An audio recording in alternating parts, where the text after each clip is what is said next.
ನಾವು ಮೊದಲನೇ ಯಾಕೋಬನ ಪತ್ರಿಕೆಯ ಮೊದಲನೇ ಅಧ್ಯಾಯದ 1ನೇ ವಚನದಿಂದ 17ನೇ ವಚನದವರೆಗೆ ಇಲ್ಲಿಯವರೆಗೆ ಧ್ಯಾನ ಮಾಡಿಕೊಂಡು ಬಂದಿದ್ದೇವೆ.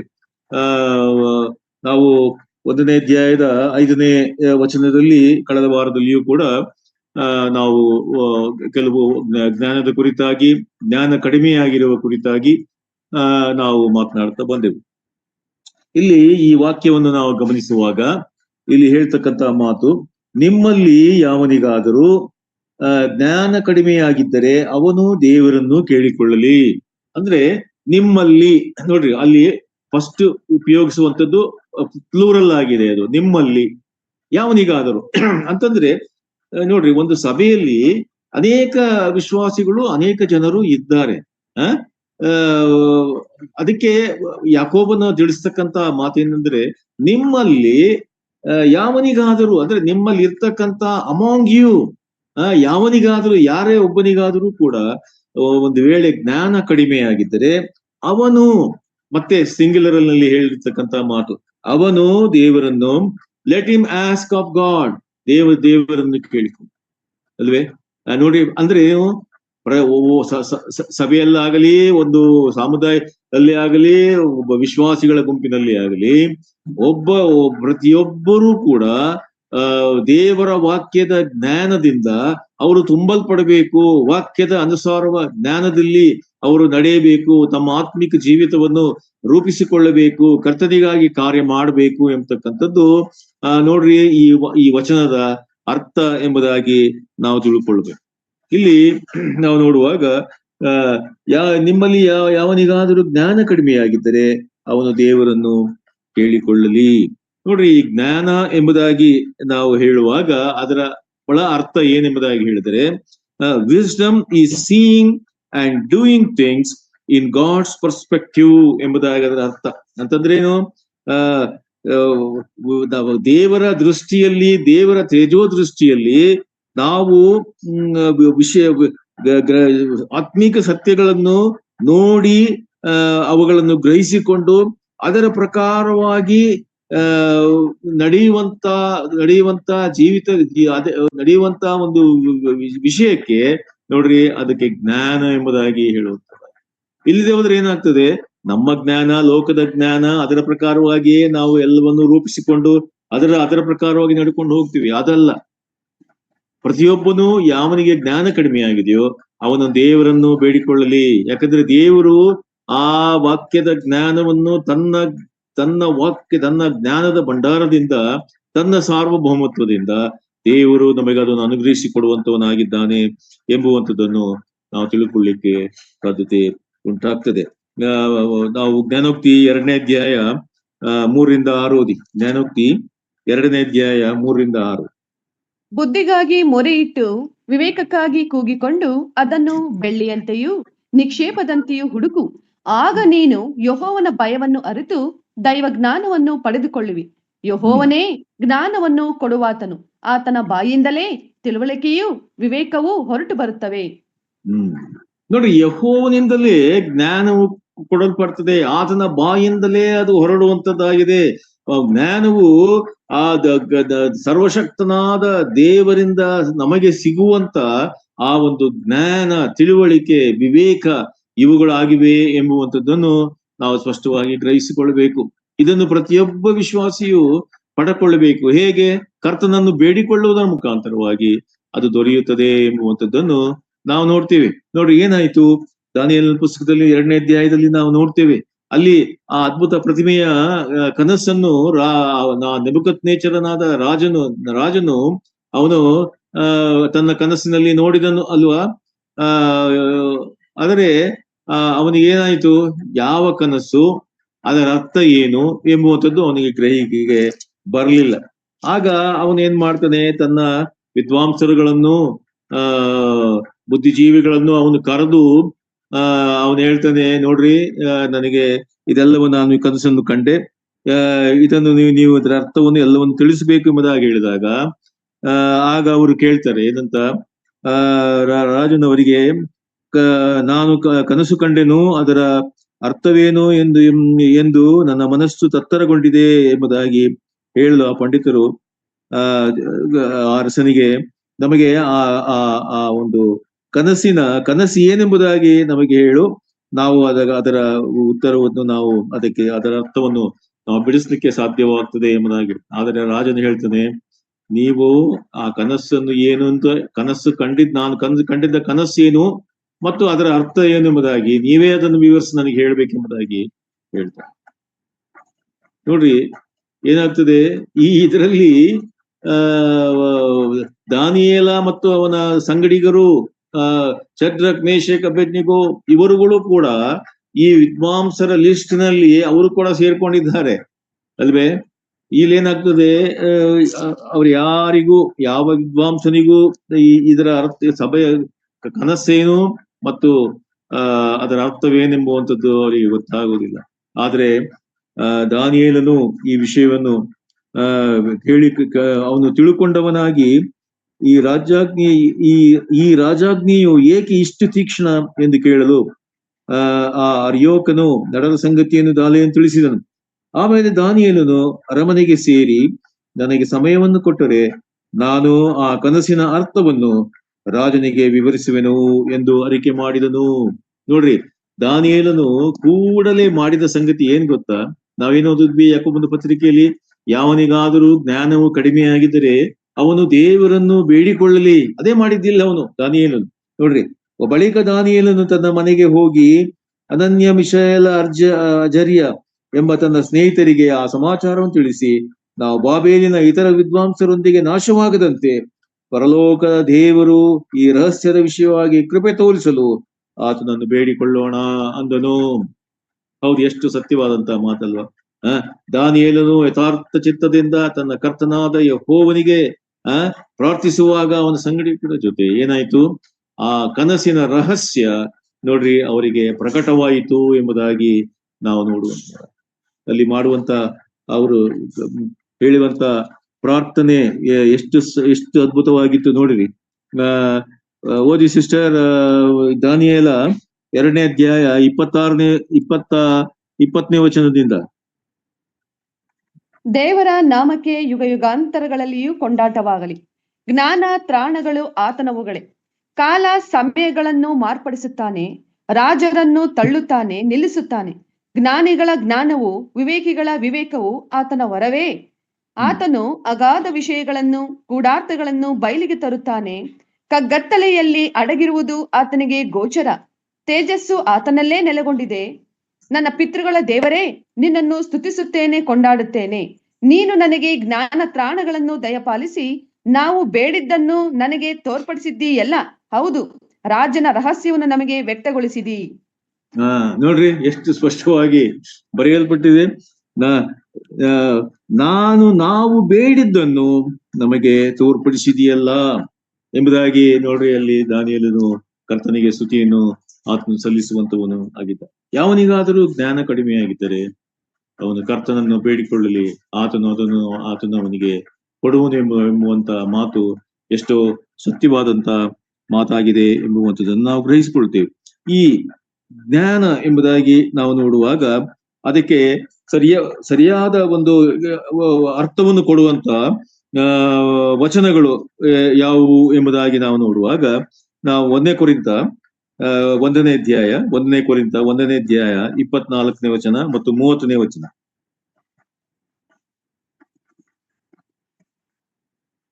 ಆದ ಕಾರಣ ಅವರು ಮನಸ್ಸಿನ ದುರಾಶೆಗಳಂತೆ ನಡೆದು ತಮ್ಮ ದೇಹಗಳನ್ನು ಮಾನಹೀನ ಮಾಡಿಕೊಳ್ಳಲಿ ಎಂದು ದೇವರು ಅವರನ್ನು ಹೊಲಸಾದ ನಡತೆಗೆ ಒಪ್ಪಿಸಿದನು. ಅವರು ಕಿವಿ ಊದುವವರು, ಚಾಡಿ ಹೇಳುವವರು, ದೇವರನ್ನು ದ್ವೇಷಿಸುವವರು, ಸೊಕ್ಕಿನವರು, ಅಹಂಕಾರಿಗಳು, ಬಡಾಯಿ ಕೊಚ್ಚಿಕೊಳ್ಳುವವರು, ಕೇಡನ್ನು ಕಲ್ಪಿಸುವವರು, ತಂದೆ ತಾಯಿಗಳ ಮಾತನ್ನು ಕೇಳದವರು, ವಿವೇಕವಿಲ್ಲದವರು, ಮಾತಿಗೆ ತಪ್ಪುವವರು, ಮಮತೆ ಇಲ್ಲದವರು, ಕರುಣೆ ಇಲ್ಲದವರು ಆದರು. ಇಲ್ಲ ಸಿಸ್ಟರ್, ಎಲ್ಲಿ ಓದಿದ್ರಿ? ಫಸ್ಟ್ 1ನೇ ಕೊರಿಂಥ 1ನೇ ಅಧ್ಯಾಯ 24ನೇ ವಚನ ಮತ್ತು 30ನೇ ವಚನ. ಸಾರಿ, ಕ್ಷಮಿಸಿ. ಆದರೆ ದೇವರಿಂದ ಕರೆಸಿಕೊಂಡವರು ಯಹೂದ್ಯರಾಗಲಿ ಗ್ರೀಕರಾಗಲಿ ಅವರಿಗೆ ಇಂಥವನು ದೇವರ ಶಕ್ತಿಯೂ ದೇವರ ಜ್ಞಾನವೂ ಆಗಿರುವ ಕ್ರಿಸ್ತನೇ. ಆಮೇಲೆ ಈ 30ನೇ ವಚನ ಓದಿ. ನೀವು ಕ್ರಿಸ್ತ ಯೇಸುವಿನಲ್ಲಿರುವುದು ಆತನಿಂದಲೇ. ಕ್ರಿಸ್ತ ಯೇಸು ನಮಗೆ ದೇವರ ಕಡೆಯಿಂದ ಜ್ಞಾನವು, ನೀತಿ, ಶುದ್ಧೀಕರಣ, ವಿಮೋಚನೆಗಳಿಗೆ ಕಾರಣನೂ ಆದನು. ನೋಡ್ರಿ, ಜ್ಞಾನ ಎಂಬುದಾಗಿ ಹೇಳುವಾಗ ಅದು ಯಾರು ಜ್ಞಾನ? ಅದು ನಮ್ಮ ರಕ್ಷಕನಾದ ಯೇಸು ಕ್ರಿಸ್ತನೇ ಆಗಿದ್ದಾನೆ. ಜ್ಞಾನವು ನಮ್ಮ ರಕ್ಷಕನಾದ ಯೇಸು ಕ್ರಿಸ್ತನಾಗಿದ್ದಾನೆ. ನಾವು ಈ ಯೇಸು ಕ್ರಿಸ್ತನನ್ನು ನಾವು ಪಡಕೊಂಡಿದ್ದೇವೆ ಎಂಬುದಾಗಿ ಹೇಳುವಾಗ, ಕ್ರಿಸ್ತನು ನಮ್ಮಲ್ಲಿದ್ದಾನೆ ಎಂಬುದಾಗಿ ಹೇಳುವಾಗ, ಅದು ಏನದು? ಅತ್ಯಮೂಲ್ಯವಾದ ಜ್ಞಾನವೇ ನಮ್ಮಲ್ಲಿ ಇದೆ, ನಮ್ಮಲ್ಲಿ ಉದ್ಭವಿಸ್ತಾ ಇದೆ, ನಮ್ಮಲ್ಲಿ ಅದು ಬೆಳೆಯುತ್ತಾ ಇದೆ ಎಂಬುದಾಗಿ ಸೂಚನೆ ಕೊಡುವಂಥದ್ದು ಅದು ಹಾಗೆ. ಯಾಕಂದ್ರೆ ಆದರೆ ದೇವರಿಂದ ಕರೆಸಿಕೊಂಡವರು, ಯಹೂದ್ಯರಾಗಲಿ ಗ್ರೀಕರಾಗಲಿ, ಅವರಿಗೆ ಇಂಥವನು ದೇವರ ಶಕ್ತಿಯು ದೇವರ ಜ್ಞಾನವೂ ಆಗಿರುವ ಕ್ರಿಸ್ತನೇ, ಆತನೇ ಜ್ಞಾನವು ಆಗಿದ್ದಾನೆ ಎಂಬುವಂಥದ್ದನ್ನು ನಾವು ಸ್ಪಷ್ಟವಾಗಿ ತಿಳ್ಕೊಳ್ಳುತ್ತೇವೆ. ಆದುದರಿಂದ ಈ ಜ್ಞಾನ ಅದು ನಮ್ಮ ರಕ್ಷಕನಾದ ಯೇಸು ಕ್ರಿಸ್ತನಿಂದಲೇ ನಮಗೆ ದೊರೆಯುವಂಥದ್ದು ಎಂಬುವಂಥದ್ದು ವಾಕ್ಯದಿಂದ ಅದು ಸ್ಪಷ್ಟವಾಗ್ತದೆ. ನೀವು ಕ್ರಿಸ್ತನ ಯೇಸುವಿನಲ್ಲಿರುವುದು ಆತನಿಂದಲೇ. ಕ್ರಿಸ್ತ ಯೇಸು ನಮಗೆ ದೇವರ ಕಡೆಯಿಂದ ಜ್ಞಾನವು, ನೀತಿ, ಶುದ್ಧೀಕರಣವು, ವಿಮೋಚನೆಗಳಿಗೆ ಕಾರಣನು ಆತನು ಆಗಿದ್ದಾನೆ. ಆದ್ದರಿಂದ ದೇವರ ಜ್ಞಾನ ಒಬ್ಬ ವಿಶ್ವಾಸಿಗೆ ಅದು ಬರುವಂಥದ್ದು ನಮ್ಮ ರಕ್ಷಕನಾದ ಯೇಸು ಕ್ರಿಸ್ತನಿಂದಲೇ ಎಂಬುವಂಥದ್ದನ್ನು ನಾವು ಸ್ಪಷ್ಟವಾಗಿ ಗ್ರಹಿಸಿಕೊಳ್ಳಬೇಕು. ಅದರಿಂದ ನಮ್ಮಲ್ಲಿರುವ ಜ್ಞಾನ, ಲೋಕದ ಜ್ಞಾನ ಮತ್ತು ದೇವರ ವಾಕ್ಯದ ಜ್ಞಾನ,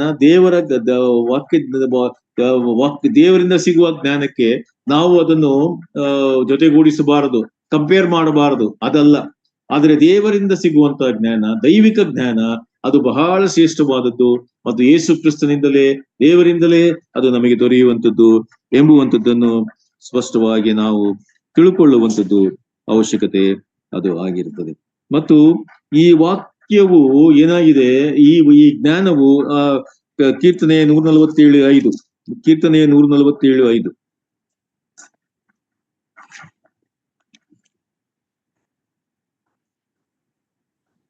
ನಮ್ಮ ಕರ್ತನು ದೊಡ್ಡವನು, ಪರಾಕ್ರಮಿಯೂ ಆಗಿದ್ದಾನೆ. ಆತನ ಜ್ಞಾನವು ಅಪರಿಮಿತವಾಗಿದೆ. ಆತನ ಜ್ಞಾನವು ಅಪರಿಮಿತವಾಗಿದೆ. ದೇವರ ಜ್ಞಾನಕ್ಕೆ ಅದು ಲಿಮಿಟೇಷನ್ಸ್ ಇಲ್ಲ. ಅದು ಅಪರಿಮಿತವಾದಂತ ಜ್ಞಾನ, ಅನ್ಲಿಮಿಟೆಡ್ ಎಂಬುದಾಗಿ ನಾವು ನೋಡುವಂತವ್ರು. ನಾವು ದಿನದಿಂದ ದಿನಕ್ಕೆ ನಮಗೆ ವಾಕ್ಯದ ಜ್ಞಾನ ದೊರೆಯುತ್ತಾ ದೇವರಾತ್ಮನ ಸಹಾಯದಿಂದ ನಾವು ತುಂಬಲ್ಪಡುವಂತವರು ನಾವು ಆಗುತ್ತೇವೆ ಎಂಬುವಂಥದ್ದನ್ನು ಸ್ಪಷ್ಟವಾಗಿ ತಿಳ್ಕೊಳ್ಬೇಕು. ಇದು ಮುಗಿಯಿತು, ಎಲ್ಲ ಕಲ್ತಾಗೋಯ್ತು ಎಂಬುದಂತ ಹೇಳಲಿಕ್ಕೆ ಸಾಧ್ಯ ಇಲ್ಲ. ಜೀವನ ಪೂರ್ತಿಯಾಗಿ ನಮ್ಮ ಕ್ರಿಸ್ತೀಯ ಜೀವಿತದಲ್ಲಿ, ನಮ್ಮ ಆತ್ಮಿಕ ಜೀವಿತದಲ್ಲಿ ನಾವು ವಾಕ್ಯದ ಜ್ಞಾನವನ್ನು ಪಡ್ಕೊಳ್ಳುತ್ತಾ ಕಲಿಯುತ್ತಾ ಹೋಗುವಾಗ ಏನಾಗ್ತದೆ, ನಾವು ಆ ಒಂದು ಸಿದ್ಧಿಗೆ ನೋಡಿ ವಿಶ್ವಾಸಿ ಬರುವಂತವನಾಗಿದ್ದಾನೆ. ಮತ್ತು ಆ ವಾಕ್ಯದ ತಿಳುವಳಿಕೆ, ವಾಕ್ಯದ ಜ್ಞಾನ ವಿಶ್ವಾಸಿಯಲ್ಲಿ ತುಂಬಲ್ಪಡುತ್ತದೆ ಮತ್ತು ಕರ್ತನು ಅವನನ್ನು ತನ್ನ ಮಹಿಮೆಗಾಗಿ ಉಪಯೋಗಿಸುವಂತವನಾಗಿದ್ದಾನೆ ಎಂಬುವಂಥದ್ದನ್ನು ನಾವು ತಿಳ್ಕೊಳ್ಬೇಕು. ಯೆಶಾಯನ ಗ್ರಂಥ 40ನೇ ಅಧ್ಯಾಯ 28-31.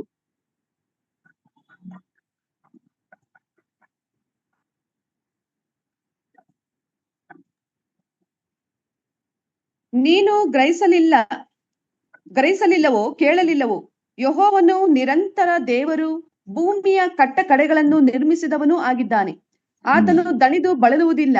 ಆತನ ವಿವೇಕವು ಪರಿಶೋಧನೆಗೆ ಅಗಮ್ಯ. ಸೋತವನಿಗೆ ತ್ರಾಣವನ್ನು ಅನುಗ್ರಹಿಸಿ ನಿರ್ಬಲನಿಗೆ ಬಹುಬಲವನ್ನು ದಯಪಾಲಿಸಿದ್ದಾನೆ. ನೋಡ್ರಿ ಏನಂತೆ, ನಾವು ಇನ್ನು ಮುಂದೆ ಓದಿ ಸಿಸ್ಟರ್, ಅದು ಸ್ವಲ್ಪ ದಯಪಾಲಿಸಿದ್ದಾನೆ. ಯುವಕರು ದಣಿದು ಬಳಲುವರು, ತರುಣರು ಸೊರಗಿ ಮುಗ್ಗರಿಸುವರು. ಯೆಹೋವನನ್ನು ನಿರೀಕ್ಷಿಸುವವರೋ ಹೊಸ ಬಲವನ್ನು ಹೊಂದುವರು. ಹದ್ದುಗಳಂತೆ ರೆಕ್ಕೆಗಳನ್ನು ಚಾಚಿಕೊಂಡು ಏರುವರು. ಓಡಿ ದಣಿಯರು, ನಡೆದು ಬಳಲರು. ನೋಡ್ರಿ, ಇದು ದೇವರು ಕೊಡ್ತಕ್ಕಂತ ಜ್ಞಾನದ ಕುರಿತಾಗಿ ನೋಡ್ರಿ, ಅಲ್ಲಿ ನಾವು ನೋಡುವಂತವರಾಗಿದ್ದೇವೆ.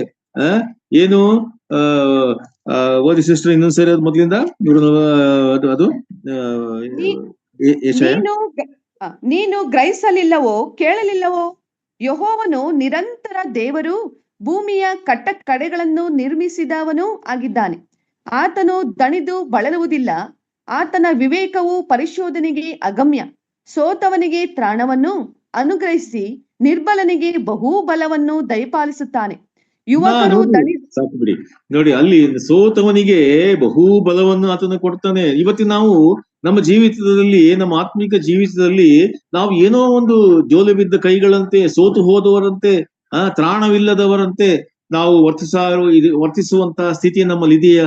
ಯವನಸ್ಥರಲ್ಲಿ ಏನೋ ಒಂದು ರೀತಿಯಲ್ಲಿ ನಮ್ಮಲ್ಲಿ ಹಿಂಜರಿಯುವಿಕೆ, ಬಲವಿಲ್ಲದ ಜೀವಿತ, ಏನಪ್ಪಾ ಎಂಬುದಾಗಿ ಹೇಳುವಂತ ಸ್ಥಿತಿ ಇಲ್ಲ. ಯಾಕೆಂದ್ರೆ ನಾವು ನಂಬಿರುವ ದೇವರು ಆತನ ಜ್ಞಾನ ಅಪರಿಮಿತವಾದಂತ ಜ್ಞಾನವಾಗಿದೆ. ಅದು ಎಂದೆಂದಿಗೂ ಅದು ಲಿಮಿಟೇಷನ್ಸ್ ಇಲ್ಲ. ಅದಕ್ಕೆ ಕರ್ತನು ನಾವು ಬೇಡಿಕೊಳ್ಳುವಾಗ ನಮಗೆ ಸಮೃದ್ಧಿಯಾಗಿ ಆ ಜ್ಞಾನವನ್ನು ಆತನು ಕೊಡುವಂತವನಾಗಿದ್ದಾನೆ ಎಂಬುದಾಗಿ ಯಾಕೋಬನ ಪತ್ರಿಕೆಯಲ್ಲಿ ನಾವು ಓದುವಂತವರಾಗಿ. ನಾವು ಬಳಲಿದ್ದೇವಾ? ತ್ರಾಣ ಇಲ್ಲವಾ? ಸೋತು ಹೋಗಿದ್ದೇವಾ? ನೋಡ್ರಿ, ಇದೆಲ್ಲದರ ಮಧ್ಯದಲ್ಲಿ ನಾವು ಕರ್ತನನ್ನು ಬೇಡಿಕೊಳ್ಳುವಾಗ ಕರ್ತನ ಜ್ಞಾನ, ವಾಕ್ಯದ ಜ್ಞಾನ, ನಮ್ಮ ಆತ್ಮಿಕ ಜೀವಿತಕ್ಕೆ ಬೇಕಾದಂತ ಶಕ್ತಿಯನ್ನು ದೇವರು ಅನುಗ್ರಹಿಸಿ ಕೊಡುವಂತವನಾಗಿದ್ದಾನೆ. ಯವನಸ್ಥರಿಗೆ ತ್ರಾಣವನ್ನು ಕೊಡುವಂತವನಾಗಿದ್ದಾನೆ. ನೋಡ್ರಿ, ಅವರು ಹದ್ದಿನಂತೆ ಹಾರುವಂತೆ ನೋಡ್ರಿ ಅವರಿಗೆ ಶಕ್ತಿಯನ್ನು ನೀಡುವಂತವನಾಗಿದ್ದಾನೆ ಎಂಬುವಂಥದ್ದನ್ನು ನಾವು ಗ್ರಹಿಸಿಕೊಳ್ಳಿಕ್ಕೆ ಸಾಧ್ಯತೆ ಉಂಟು. ರೋಮಪತ್ರಿಕೆ 11ನೇ ಅಧ್ಯಾಯ 33-36. ರೋಮಪತ್ರಿಕೆ 11, 33-36. ಆಹಾ, ದೇವರ ಐಶ್ವರ್ಯವೂ ಜ್ಞಾನವೂ ವಿವೇಕವೂ ಎಷ್ಟೋ ಅಗಾಧ. ಆತನ ತೀರ್ಮಾನಗಳು ಪರಿಶೋಧನೆಗೆ ಎಷ್ಟೋ ಅಗಮ್ಯ. ಆತನ ಮಾರ್ಗಗಳು ಕಂಡುಹಿಡಿಯುವುದಕ್ಕೆ ಎಷ್ಟೋ ಅಸಾಧ್ಯ. ಮುಂದೆ ಕರ್ತನ ಮನಸ್ಸನ್ನು ತಿಳುಕೊಂಡವನಾರು? ಆತನಿಗೆ ಆಲೋಚನಾ ಕರ್ತನು ಯಾರು? ಮೊದಲು ಆತನಿಗೆ ಕೊಟ್ಟು ಪ್ರತಿಫಲವನ್ನು ತೆಗೆದುಕೊಳ್ಳುವವರು ಯಾರು? ಸಮಸ್ತವು ಆತನಿಂದ ಉತ್ಪತ್ತಿಯಾಗಿ ಆತನಿಂದ ನಡೆಯುತ್ತಾ ಆತನಿಗಾಗಿ ಇರುತ್ತದೆ. ಆತನಿಗೆ ಸದಾಕಾಲವು ಸ್ತೋತ್ರ. ನೋಡ್ರಿ, ದೇವರ ಅಗಾಧಗಳನ್ನು ನೋಡ್ರಿ, ತಿಳ್ಕೊಳ್ಳಿಕ್ಕೆ ಅಸಾಧ್ಯವಾದದ್ದು, ಅದು ನಮಗೆ ನಿಲುಕುವುದಿಲ್ಲ. ಆದರೆ ದೇವರ ವಾಕ್ಯ ಏನಂತ ಹೇಳ್ತದೆ? ಯಾವನಿಗಾದರೂ ಜ್ಞಾನ ಕಡಿಮೆಯಾಗಿದ್ದರೆ ಅವನು ದೇವರನ್ನು ಬೇಡಿಕೊಳ್ಳಲಿ, ಆತನ ಜ್ಞಾನವನ್ನು ಕೊಡುವಂತವನಾಗಿದ್ದಾನೆ ಎಂಬುವಂಥದ್ದನ್ನು ನಾವು ನೋಡ್ತೀವಿ. ಆದ್ರಿಂದ ನಾವು ದೇವರ ಕುರಿತಾದಂತ ಜ್ಞಾನ, ದೇವರ ಕುರಿತಾದಂತ ಆತನು ಯಾರು, ಆತನ ಸರ್ವಶ್ರೇಷ್ಠತೆ ಏನು ಎಂಬುವಂಥದ್ದನ್ನು ನಾವು ಗ್ರಹಿಸಿಕೊಳ್ಳಿಕ್ಕೆ ಸಾಧ್ಯ ಉಂಟು. ಯಾಕಂದ್ರೆ ನಾವು ದೇವರ ಮಕ್ಕಳಾಗಿದ್ದೇವೆ, ವಿಶ್ವಾಸಿಗಳಾಗಿದ್ದೇವೆ. ನಮಗೆ ಆತನು ಅದನ್ನು ಕೊಡುವಂತವನಾಗಿದ್ದಾನೆ ಎಂಬುವಂಥದ್ದನ್ನು ನಾವು ವಾಕ್ಯದಲ್ಲಿ ಸ್ಪಷ್ಟವಾಗಿ ತಿಳ್ಕೊಳ್ಳಿಕ್ಕೆ ಸಾಧ್ಯತೆ ಉಂಟು. ಆದ್ರಿಂದ ದೇವರು ನಮ್ಮನ್ನು ಕರೆದು ರಕ್ಷಿಸಿ ತನಗೋಸ್ಕರವಾಗಿ ನಮ್ಮನ್ನು ಪ್ರತ್ಯೇಕಿಸಿ ನಾವು ಆತನಿಗೋಸ್ಕರವಾಗಿ ಆರಿಸಲ್ಪಟ್ಟ ಮೀಸಲಾದ ಜನಾಂಗವಾಗಿ ನಾವಿರಬೇಕೆಂಬುದಾಗಿ ನಮ್ಮನ್ನು ಕರೆದಿದ್ದಾನೆ. ಆದ್ರಿಂದ ಎಲ್ಲ ಸಕಲ ಆತ್ಮೀಕ ವರಗಳು ದೇವರಿಂದ ನಮಗೆ ದೊರೆಯುವಂತದ್ದಾಗಿದೆ ಎಂಬುವಂಥದ್ದನ್ನು ವಿಶ್ವಾಸದಿಂದ ಅದನ್ನು ಬೇಡಿ ಪಡಕೊಳ್ಳುವುದು ವಿಶ್ವಾಸಿಯ ಕರ್ತವ್ಯ ಆಗಿದೆ ಎಂಬುವಂಥದ್ದನ್ನು ವಾಕ್ಯ ನಮಗೆ ಸ್ಪಷ್ಟವಾಗಿ ತಿಳಿಸುವಂಥದ್ದು ಅದಾಗಿದೆ. ಆಮೇಲೆ what is the facts about wisdom? ಒಂದು ಜ್ಞಾನದ ಕುರಿತಾಗಿ ನಮಗೆ ಸಿಗುವಂತ ವಿವರಗಳು ಏನಾಗಿದೆ ಎಂಬುದಾಗಿ ನೋಡುವಾಗ ಅದು ಒಂದು ಜ್ಞಾನೋಕ್ತಿ 4:7. ಜ್ಞಾನವನ್ನು ಪಡೆಯಬೇಕೆಂಬುದೇ ಜ್ಞಾನಬೋಧಿಯ ಪ್ರಥಮ ಪಾಠ. ನಿನ್ನ ಎಲ್ಲಾ ಸಂಪತ್ತಿನಿಂದಲೂ ವಿಶ್ವಾಸಿಗೆ ಸಿಗುವಂತ ಪ್ರಥಮ ಪಾಠ, ದ ಫಸ್ಟ್ ಲೆಸನ್ ಏನು ಓದಿ ಈಗ. ಜ್ಞಾನವನ್ನು ಪಡೆಯಬೇಕೆಂಬುದೇ ಜ್ಞಾನಬೋಧೆಯ ಪ್ರಥಮ ಪಾಠ. ಓದಿ. ನಿನ್ನ ಎಲ್ಲಾ ಸಂಪತ್ತಿನಿಂದಲೂ ವಿವೇಕವನ್ನು ಪಡೆ. ಅಂದ್ರೆ wisdom is the principal thing. ಅಂದ್ರೆ ಗೆಟ್ ವಿಸ್ಡಮ್ ಎಂಬುದಾಗಿ, ಜ್ಞಾನವನ್ನು ನೀನು ಪಡೆದುಕೋ ಎಂಬ ಅದೇ ಪ್ರಥಮ ಪಾಠ ವಿಶ್ವಾಸಿಗೆ ಬೇಕಾದದ್ದು. ಬೇರೆ ಯಾವುದಲ್ಲ. ಏನು ಸಭೆಗೆ ಹೋಗುವಂಥದ್ದು, ಬರುವಂಥದ್ದು, ಸಾಂಪ್ರದಾಯಿಕವಾಗಿ ನಾವು ಮಾಡುವಂತ ವಿಷಯಗಳು, ಕಾರ್ಯಗಳು, ಇವೆಲ್ಲವುಗಳಲ್ಲಿ ನಮ್ಮನ್ನು ನಾವು ತೊಡಗಿಸಿಕೊಂಡಿರುತ್ತೇವೆ. ಅದು ಇರ್ಲಿ, ಅದು ಮಾಡಬೇಕಾದದ್ದೇ. ಆದರೆ ಪ್ರಥಮ ಪಾಠ ಏನು? ದೇವರ ಜ್ಞಾನ, ವಾಕ್ಯದ ಜ್ಞಾನ ವಿಶ್ವಾಸಿ ಪಡಕೊಳ್ಳುವಂಥದ್ದು ಅದು ಪ್ರಾಮುಖ್ಯವಾದ ಸಂಗತಿಯಾಗಿದೆ ಎಂಬುದಾಗಿ. ಯಾಕಂದ್ರೆ ವಿಶ್ವಾಸ ಜೀವಿತ ಬೆಳೆಯುವಂಥದ್ದು ವಾಕ್ಯದ ಜ್ಞಾನದಿಂದಲೇ ಎಂಬುವಂಥದ್ದನ್ನು ನಾವು ವಾಕ್ಯದಿಂದ ಗ್ರಹಿಸಿಕೊಳ್ಳಿಕ್ಕೆ ಸಾಧ್ಯತೆ ಉಂಟಾಗ್ತಿದೆ. ಅದರಿಂದ take it as A first thing. ಪ್ರಥಮ ಪಾಠ ಅಲ್ವಾ? ಅದನ್ನು ನಾವು ಪಡ್ಕೊಳ್ಳಲಿಕ್ಕೆ ಅಭ್ಯಾಸ ಮಾಡ್ಬೇಕು. ಈಗಲಿಂದಲೇ ವಾಕ್ಯವನ್ನು ಧ್ಯಾನಿಸಿರಿ, ಓದಿರಿ. ಬೇರೆ ಇನ್ನೇನು? ಈಗ ಜ್ಞಾನದ ಭಂಡಾರವಾದ ಯೇಸು ಕ್ರಿಸ್ತನನ್ನೇ ದೇವರು ನಮಗೆ ಆತನೇ ನಮಗೆ ಜ್ಞಾನವಾಗಿದ್ದಾನೆ, ಕೊಟ್ಟಿದ್ದಾನೆ. ವಾಕ್ಯದಲ್ಲಿ ಎಲ್ಲವೂ ಅಡಕವಾಗಿದೆ. ಆದ್ರಿಂದ ಅದನ್ನು ನಾವು ಬೇಡಿ, ವಾಕ್ಯ ಧ್ಯಾನಿಸಿ, ಅದರಿಂದ ಸಿಗುವಂತಹ ಮೌಲ್ಯಗಳನ್ನು ಪಡ್ಕೊಳ್ಳುವಂಥದ್ದು ವಿಶ್ವಾಸಿಯ ಕರ್ತವ್ಯ ಆಗಿರುತ್ತದೆ. ಆಮೇಲೆ ಎರಡನೇದಾಗಿ ಜ್ಞಾನೋಕ್ತಿ 4:6. ಜ್ಞಾನವನ್ನು ಬಿಡದಿದ್ದರೆ ಅದು ನಿನ್ನನ್ನು ಕಾಪಾಡುವುದು, ಪ್ರೀತಿಸಿದರೆ ನಿನ್ನನ್ನು ಕಾಯುವುದು. ಸಾಕು. ಏನಂತೆ? ಜ್ಞಾನವನ್ನು ಬಿಡದಿದ್ದರೆ ಏನಾಗ್ತದೆ, ಏನ್ ಮಾಡ್ತದೆ ಅಂತದ್ದು? ನಿಮ್ಮನ್ನು ಕಾಯುವಂತದ್ದಾಗಿದೆ, ಕಾಪಾಡುವಂತದ್ದಾಗಿದೆ. ಹೇಗೆ? ಆ ಜ್ಞಾನ ನಿಮ್ಮನ್ನು ಕಾಪಾಡ್ತದೆ. ನೀವು ಸಿಕ್ಕಿ ಹಾಕಿಕೊಳ್ಳುವಂತ ಗಂಡಾಂತರದಿಂದ, ಇಕ್ಕಟ್ಟಿನಿಂದ ನೋಡ್ರಿ, ಆ ಜ್ಞಾನವು ನಿಮ್ಮನ್ನು ಬಿಡಿಸುವಂತದ್ದಾಗಿದೆ ಎಂಬುದಾಗಿ ವಾಕ್ಯದಲ್ಲಿ ನಾವು ನೋಡ್ತಾ ಇದ್ದೇವೆ. ಅದೇ ಆಗಿದ್ದು ದಾನಿಯೇಲನ ಜೀವಿತದಲ್ಲಿ. ಆ ಒಂದು ರಾಜನು ನಿಲ್ಲಿಸಿದಂತ ಆ ಪ್ರತಿಮೆಗೆ ಎಲ್ಲರೂ ಅಡ್ಡ ಬೀಳಬೇಕು ಎಂಬುದಾಗಿ ಹೇಳಿದಾಗ ದಾನಿಯೇಲನು ಮತ್ತು ಶಡ್ರಕ್, ಮೇಷಕ್, ಅಬೇದ್ನೆಗೋ ಇವರುಗಳು ಏನ್ ಮಾಡಿದರು? ಅವರು ಅಡ್ಡ ಬೀಳಲಿಲ್ಲ. ಯಾಕೆಂದ್ರೆ ತಮ್ಮ ಸರ್ವಶ್ರೇಷ್ಠನಾದ ದೇವರಿಗೆ ಸಲ್ಲಿಸಬೇಕಾದಂತ ಗೌರವ, ಸನ್ಮಾನ, ಅದಕ್ಕೆ ಯಾವ ರೀತಿ ಧಕ್ಕೆ ಅವರು ತರಲಿಲ್ಲ. ಅವರಲ್ಲಿ ಆ ಒಂದು ಅದ್ಭುತವಾದಂತ ದೈವಿಕ ಜ್ಞಾನ ಅವರಲ್ಲಿ ಇದ್ದದ್ದನ್ನು ನಾವು ನೋಡುವಂತವರು ನಾವು ಆಗಿದ್ದೇವೆ. ಹೇಗೆ ಜ್ಞಾನವು ಒಬ್ಬ ವಿಶ್ವಾಸಿಯನ್ನು, ಒಬ್ಬ ದೇವಭಕ್ತನನ್ನು ಅದು ಕಾಪಾಡುವಂತದ್ದಾಗಿದೆ ಎಂಬುದಾಗಿ ಈ ಎಕ್ಸಾಂಪಲ್ ನಲ್ಲಿ ನಾವು ತಿಳ್ಕೊಳ್ಳುವಂತವರಾಗಿದ್ದೇವೆ. ಅಲ್ಲಿ ಏನಾಯ್ತು? ಆವಾಗ ರಾಜನು ಇವರು ತನ್ನ ಆಜ್ಞೆಗೆ ಕೈಕೊಳ್ಳದೆ ಹೋದುದರಿಂದ ಇವರನ್ನು ತೆಗೆದುಕೊಂಡು ಹೋಗಿ ಆ ಒಂದು ಬೆಂಕಿ ಕೊಂಡಕ್ಕೆ ಹಾಕಿರಿ ಎಂಬುದಾಗಿ ಹೇಳಿದಾಗಲೂ ಕೂಡ ಅವರು ಎಂದೆಂದಿಗೂ ಅವರು ದಿಕ್ಕಿಡಲಿಲ್ಲ. ಅವರು ತಮ್ಮ ದೇವರು ತಮ್ಮನ್ನು ರಕ್ಷಿಸುತ್ತಾನೆ ಎಂಬತಕ್ಕಂತ ಭರವಸೆ ಅವರ ಜೀವಿತದಲ್ಲಿ ಇದ್ದುದರಿಂದ ಏನಾಯ್ತು? ಆ ಬೆಂಕಿಯಲ್ಲಿ ಬಿದ್ದರೂ ಕೂಡ ಏನಾಯ್ತು? ಆ ನಾಲ್ಕನೇ ವ್ಯಕ್ತಿ, ದೈವ ಸ್ವರೂಪನಾದಂತ ರಕ್ಷಕನಾದ ಯೇಸು ಕ್ರಿಸ್ತನು ಅವರ ಜೊತೆಯಲ್ಲಿ ಇದ್ದದನ್ನು ನಾವು ನೋಡುವಂತವರಾಗಿ, ಏನು ನಾವು ಪಡ್ಕೊಳ್ಳತಕ್ಕಂತ ಜ್ಞಾನ ನಮ್ಮಲ್ಲಿ ಏನ್ ಮಾಡ್ತದಂತೆ? ಓದಿ ಸಿಸ್ಟರ್, ಅದು ಇನ್ನೊಂದ್ಸರಿ 4:6 ಜ್ಞಾನೋಕ್ತಿ.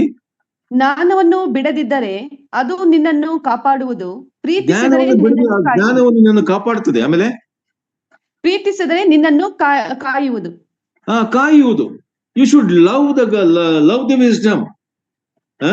ಜ್ಞಾನವನ್ನು ಪಡ್ಕೊಳ್ಳಬೇಕು, ಅದು ನಿನ್ನನ್ನು ಕಾಪಾಡುತ್ತದೆ, ಅದನ್ನು ಬಿಡಬಾರದು ಅಲ್ವಾ? ಎಷ್ಟು ಸತ್ಯವಾದಂತ ಮಾತಾಗಿದೆ.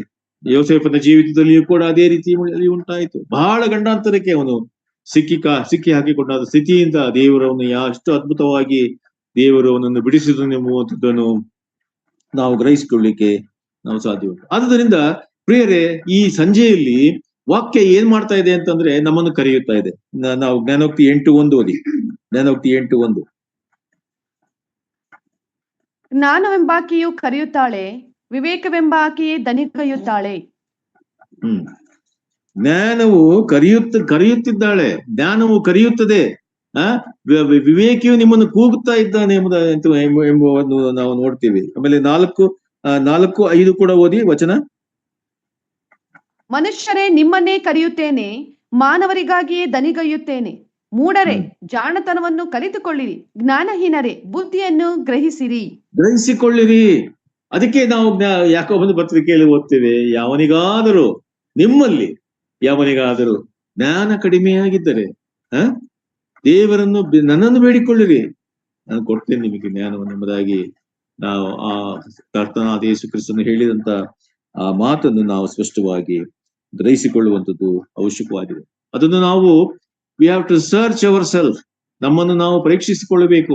ಎಷ್ಟು ನಾನು ವಾಕ್ಯದ ಜ್ಞಾನದಲ್ಲಿ ಬೆಳೆದಿದ್ದೇನೆ, ದೇವರ ಜ್ಞಾನದಲ್ಲಿ ನಾನು ಬೆಳೆದಿದ್ದೇನೆ, ದೇವರ ಜ್ಞಾನದ ತುಂಬಿಕೊಂಡವನಾಗಿ ಅದರಲ್ಲಿರುವ ದೇವರ ಶಕ್ತಿಯನ್ನು ಎಷ್ಟು ನಾನು ಗ್ರಹಿಸಿಕೊಂಡಿದ್ದೇನೆ, ಅದರ ಪ್ರಕಾರವಾಗಿ ನಾನು ಕರ್ತನ ಮೇಲೆ ಆತುಕೊಂಡಿದ್ದೇನೆ, ಕಾಪಾಡಲ್ಪಟ್ಟಿದ್ದೇನೆ, ನನ್ನನ್ನು ದೇವರು ಇದರಿಂದ ಕಾಯುತ್ತಾನೆ ಎಂಬತಕ್ಕಂಥ ಭರವಸೆ ನಿನ್ನ ಜೀವಿತದಲ್ಲಿ ಉಂಟಾಗಿದೆ ಎಂಬುವಂಥದ್ದನ್ನು ನಾವು ಗ್ರಹಿಸಿಕೊಳ್ಳುವಂಥದ್ದು ಅವಶ್ಯಕತೆ ಆಗಿದೆ. ಆಮೇಲೆ ಅಲ್ಲೇ ಜ್ಞಾನೋಕ್ತಿ 8ನೇ ಅಧ್ಯಾಯ 10-11 ಓದಿ ಸಿಸ್ಟರ್.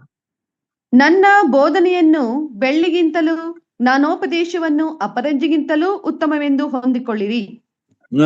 ಹೆಂಗ್ ಹೊತ್ಕೊಂಡ್ಬೇಕಂತೆ? ಆ ಏನಾದ್ರು ಓದಿ ಸಿಸ್ಟರ್ ಇನ್ನೊಂದ್ಸರಿ. ನನ್ನ ಬೋಧನೆಯನ್ನು ಬೆಳ್ಳಿಗಿಂತಲೂ ಜ್ಞಾನೋಪದೇಶವನ್ನು ಅಪರಂಜಿಗಿಂತಲೂ ಉತ್ತಮವೆಂದು ಹೊಂದಿಕೊಳ್ಳಿರಿ.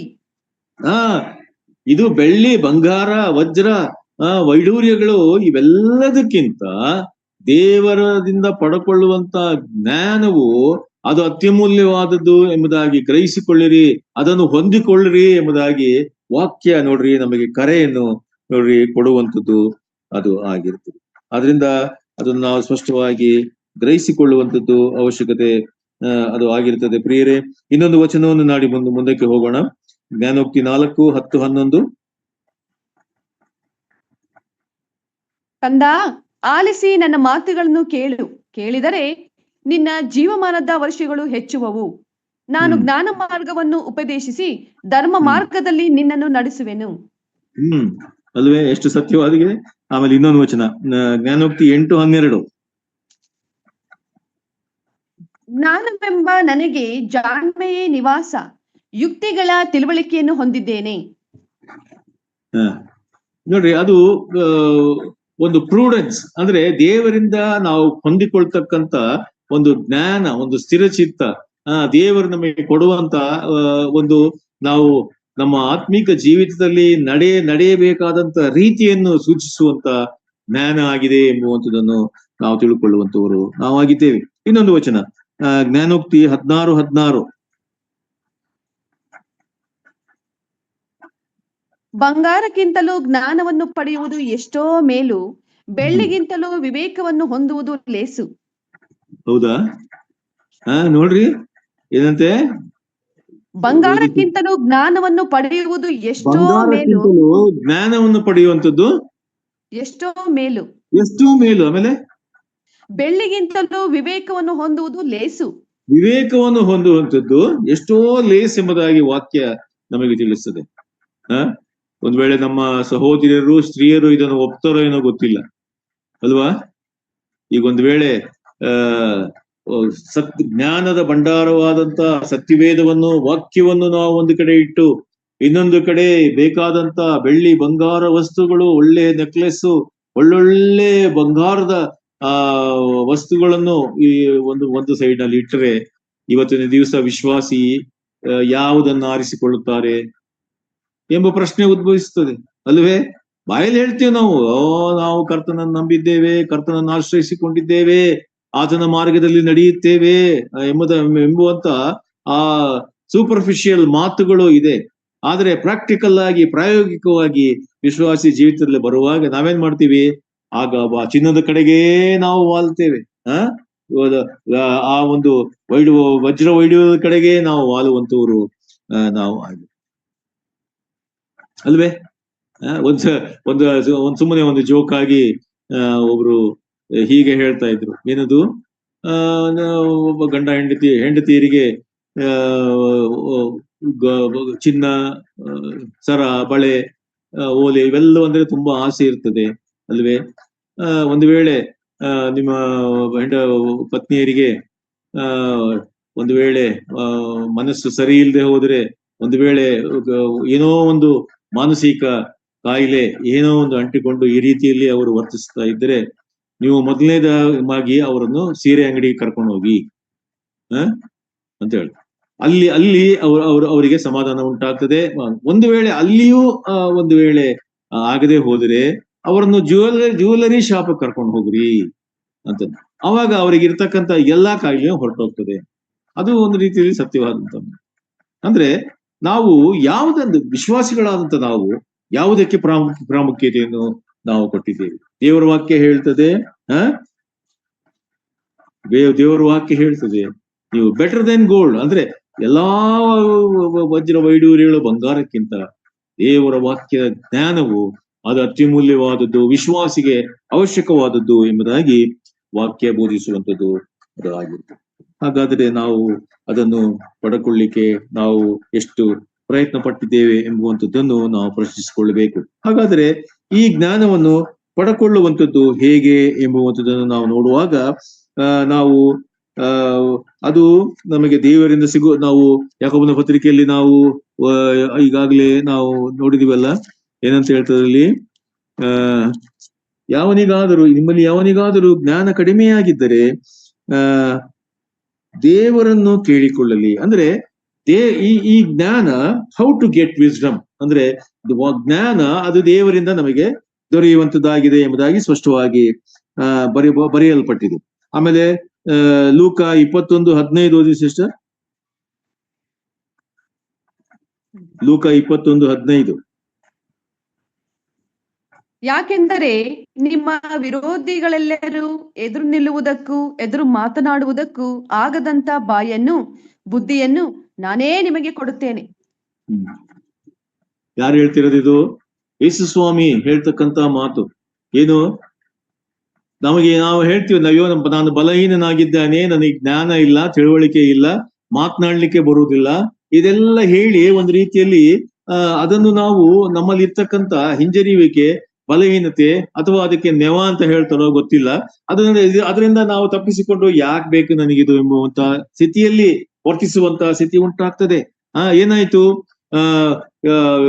ಮೋಶೆಗೆ ಅದೇ ರೀತಿ ಉಂಟಾಯಿತು. ಮೋಶೆ ದೇವರು ಅವನನ್ನು ತನ್ನ ಮಹಿಮೆಗೋಸ್ಕರವಾಗಿ ತನ್ನ ಆ ಒಂದು ಲೀಡರ್ಶಿಪ್ ಅನ್ನು ಕೊಟ್ಟು ಆ ಇಸ್ರಾಯೇಲರನ್ನು ಐಗುಪ್ತ ದೇಶದಿಂದ ಬಿಡಿಸಿ ಅವರನ್ನು ಹೊರತರಲಿಕ್ಕೆ ಅವನನ್ನು ಉಪಯೋಗಿಸಿಕೊಂಡು ಅವನನ್ನು ಒಬ್ಬ ನಾಯಕನನ್ನಾಗಿ ಮಾರ್ಪಡಿಸಿ ಕಳಿಸ್ಬೇಕೆಂಬುದಾಗಿ ಹೇಳುವಾಗ ಅವನ ಮೋಶೆ ನೋಡ್ರಿ ತನ್ನ ಇನೆಬಿಲಿಟಿಯನ್ನು ನೋಡ್ರಿ ಮೋಶೆ ಕರ್ತನಲ್ಲಿ ಹೇಳುವ, ಆದರೆ ಕರ್ತನು ಅವನನ್ನು ಬಲಪಡಿಸುವಂತವನು ಆತನು ಆಗಿದ್ದಾನೆ ಅಲ್ವಾ.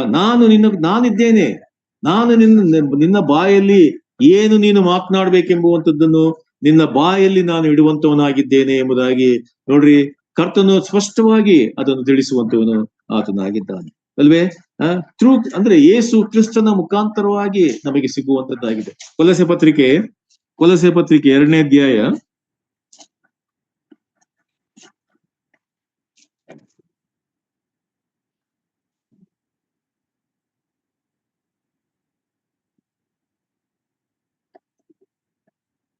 3 ಸಿಸ್ಟರ್.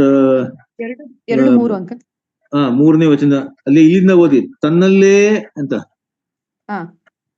ತನ್ನಲ್ಲೇ ಜ್ಞಾನ ವಿದ್ಯಾ ಸಂಬಂಧವಾದ ನಿಕ್ಷೇಪನೆಲ್ಲ ಅಡಗಿಸಿಕೊಂಡಿರುವ ಕ್ರಿಸ್ತನನ್ನು ತಿಳುಕೊಂಡವರಾಗಿ ಹೃದಯದಲ್ಲಿ ದೃಢವಾಗಿರಬೇಕೆಂಬ ಕುತೂಹಲವು ನನಗುಂಟು. ಏನಂತೆ ನೋಡ್ರಿ, ತನ್ನಲ್ಲೇ ಜ್ಞಾನ ವಿದ್ಯಾ ಸಂಬಂಧವಾದ ನಿಕ್ಷೇಪಗಳನ್ನೆಲ್ಲ ಅಡಗಿಸಿಕೊಂಡಿರುವ ಕ್ರಿಸ್ತನನ್ನು ತಿಳುಕೊಳ್ಳುವುದು ಎಂಬುದಾಗಿ ಹೇಳುವಾಗ ನೀವು ಏನನ್ನು ಪಡ್ಕೊಳ್ತಾ ಇದ್ದೀರಿ? ಆ ಜ್ಞಾನ ವಿದ್ಯೆ ಸಂಬಂಧವಾದಂತ ಎಲ್ಲಾ ನಿಕ್ಷೇಪಗಳನ್ನು ನಾವು ಪಡ್ಕೊಳ್ಳುವಂತವರಾಗಿದ್ದೇವೆ ಎಂಬುವಂಥದ್ದನ್ನು ನೋಡ್ರಿ ವಾಕ್ಯ ಸ್ಪಷ್ಟವಾಗಿ ನಮಗೆ ತಿಳಿಸುವಂಥದ್ದು ನೋಡ್ರಿ ಅದು ಆಗಿರುತ್ತದೆ. ಆಮೇಲೆ ನಾವು ಇನ್ನೊಂದು ವಚನ ನೋಡೋಣ. ಹೌ ಟು ಗೆಟ್ ವಿಸ್ಡಮ್ ಎಂಬುದಾಗಿ ನಾವು ನೋಡ್ಬೋದು. 1ನೇ ಕೊರಿಂಥ 12ನೇ ಅಧ್ಯಾಯ 8ನೇ ವಚನ.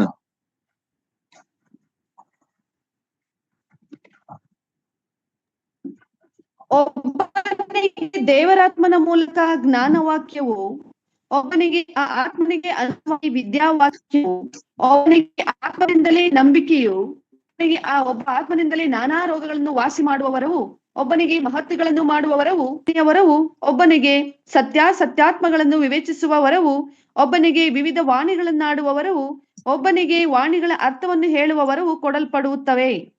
ಸಾಕು ಸಿಸ್ಟರ್. ನೋಡ್ರಿ ಇಲ್ಲಿ ನಾವೇನ್ ನೋಡ್ತೀವಿ? ದೇವರಿಂದಲೇ, ರಕ್ಷಕನಾದ ಯೇಸು ಕ್ರಿಸ್ತನಿಂದಲೇ ಅಥವಾ ದೇವರಾತ್ಮನಿಂದಲೇ ಎಂಬುದಾಗಿ ನಾವು ನೋಡುದು. ಅಂದ್ರೆ ತ್ರಿಯೇಕ ದೇವರಾತ್ಮನೂ ಆತನು ದೇವರಾಗಿದ್ದಾನೆ. ರಕ್ಷಕನಾದ ಯೇಸು ಕ್ರಿಸ್ತನು ಮಗನಾದ ದೇವರಾಗಿದ್ದಾನೆ.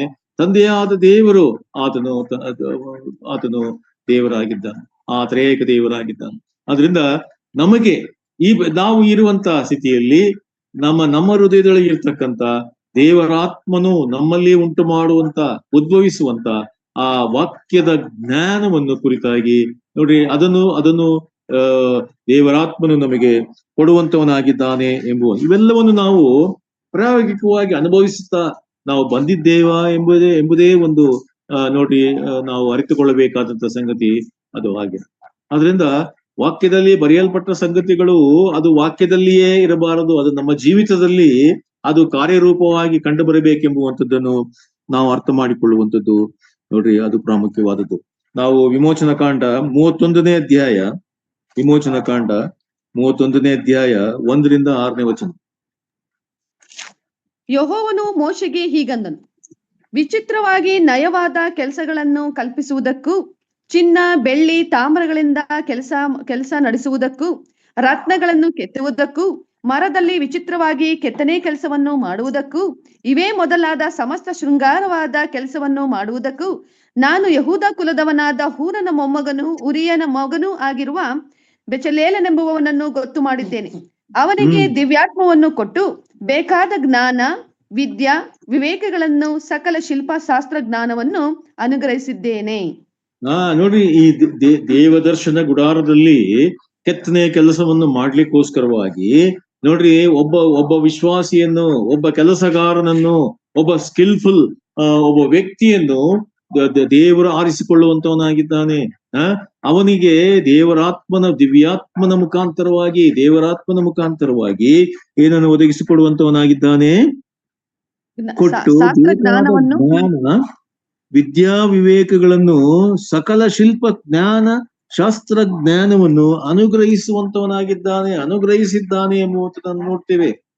ನೋಡ್ರಿ, ಇದೆಲ್ಲ ವಿಶ್ವಾಸಿಗೆ ನೋಡ್ರಿ ದೇವರಾತ್ಮನಿಂದ ಸಿಗುವಂತ ಜ್ಞಾನದ ಭಂಡಾರ ಅದು ಆಗಿರುತ್ತದೆ ಎಂಬುವಂಥದ್ದನ್ನು ನಾವು ವಾಕ್ಯದ ಮುಖಾಂತರವಾಗಿ ನಾವು ತಿಳ್ಕೊಳ್ಬೇಕು. 2 ತಿಮೋತಿ 1:7.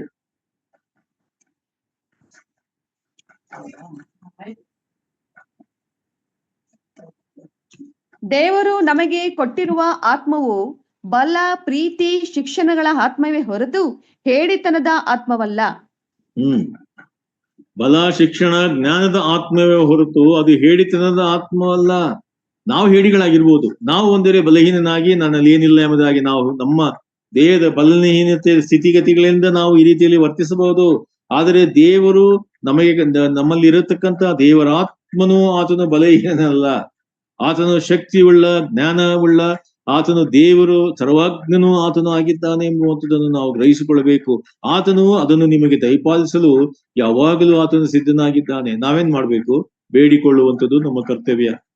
ಥ್ರೂ ಪ್ರೇಯರ್, ಪ್ರಾರ್ಥನೆ ಮಾಡುವಾಗ ಇದನ್ನು ನೋಡ್ರಿ, ಅನೇಕ ಸಾರಿ ವಿಶ್ವಾಸಿಗಳು ಎಷ್ಟೋ ಸಾರಿ ನಾವು ಇಂಥ ವಿಷಯಗಳಿಗೆ ನಾವು ಪ್ರಾರ್ಥನೆ ಮಾಡೋದೇ ಇಲ್ಲ. ಇವುಗಳು ನಮ್ಮ ಬಾಯಿಂದ ಪ್ರಾರ್ಥನೆ, ನನಗೆ ವಾಕ್ಯ ಜ್ಞಾನವನ್ನು ಕೊಡು ದೇವರೇ ಎಂಬುದಾಗಿ ನಾವು ಅನೇಕ ಸಾರಿ ಕೇಳಿಕೊಳ್ಳುವುದಿಲ್ಲ. ಎಲ್ಲ ಬೇರೆ ಬೇರೆ ಸಂಗತಿಗಳನ್ನು ನಾವು ಕೇಳ್ಕೊಳ್ತೇವೆ. ಇದು ನಮ್ಮ ಜೀವಿತದಲ್ಲಿ ಅಭ್ಯಾಸಕ್ಕೆ ಬರುವಾಗ ಆ ಜ್ಞಾನ ನಮಗೆ ಪ್ರಕಟವಾಗುವಂತದ್ದಾಗಿದೆ ಎಂಬುವಂಥದ್ದನ್ನು ನಾವು ಅನೇಕ ಎಕ್ಸಾಂಪಲ್ಸ್ ಗಳಿಂದ ನಾವು ನೋಡಿದೀವಿ. ದಾನಿಯೇಲನ ಕುರಿತಾಗಿ, ಯೋಸೇಫನ ಕುರಿತಾಗಿ, ಇನ್ನು ಅನೇಕ ದೇವಭಕ್ತರ ಮಾಡಿದ ಪ್ರಾರ್ಥನೆಗೆ ಕರ್ತನು ಯಾವ ರೀತಿಯಲ್ಲಿ ಅವರಿಗೆ ಜ್ಞಾನವನ್ನು ದಯಪಾಲಿಸದೆ ಎಂಬುವಂಥದ್ದನ್ನು ನಾವು ಗ್ರಹಿಸಿಕೊಳ್ಳಿಕ್ಕೆ ಸಾಧ್ಯತೆ ಉಂಟಾಗ್ತದೆ. ಆದ್ರಿಂದ ಪ್ರಿಯರೇ, ಸ್ಪಷ್ಟವಾಗಿ ನಾವೇನಂತ ಓದ್ತೀವಿ ಜ್ಞಾನೋಕ್ತಿಗಳಲ್ಲಿ? The fear of God is beginning of wisdom ಎಂಬುದಾಗಿ ನೋಡ್ತೀವಿ. ದೇವರ ಭಯವೇ ಜ್ಞಾನಕ್ಕೆ ಮೂಲವು ಎಂಬುದಾಗಿ ನೋಡ್ತೇವೆ. ದೇವರ ಭಯ ಅದು ಅವರಲ್ಲಿತ್ತು, ದಾನಿಯೇಲನಲ್ಲಿತ್ತು, ಯೋಸೇಫನಲ್ಲಿತ್ತು, ಇನ್ನು ಅನೇಕ ಭಕ್ತರುಗಳಲ್ಲಿ ಇದ್ದುದರಿಂದ ಏನಾಯ್ತು ನೋಡ್ರಿ, ಆ ಜ್ಞಾನ ಅವರಿಗೆ ಸಿಕ್ಕಿತು.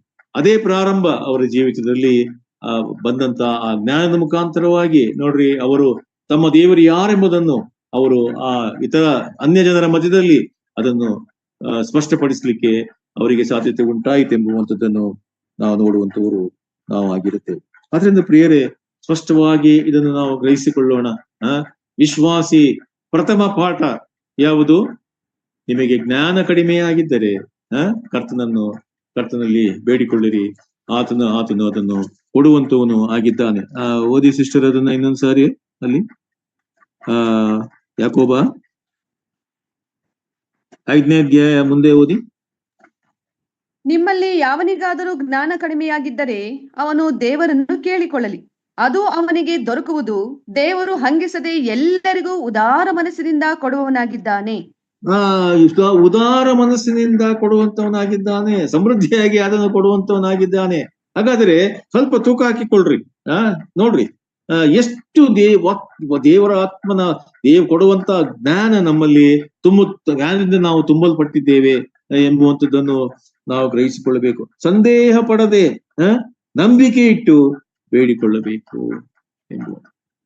ಆದ್ರಿಂದ ಈ ಅಂಶಕ್ಕೆ ಹೆಚ್ಚು ನಾವು ಆದ್ಯತೆಯನ್ನು ನಾವು ನೀಡುವಂಥದ್ದು ಅದು ಪ್ರಾಮುಖ್ಯವಾಗಿದೆ ಎಂಬುವಂಥದ್ದನ್ನು ವಾಕ್ಯವು ನಮಗೆ ತಿಳಿಸುವಂಥದ್ದು ಅದು ಆಗಿದೆ. ಆಮೇಲೆ ನೋಡ್ರಿ, ಎಫೆಸ 3:10-11.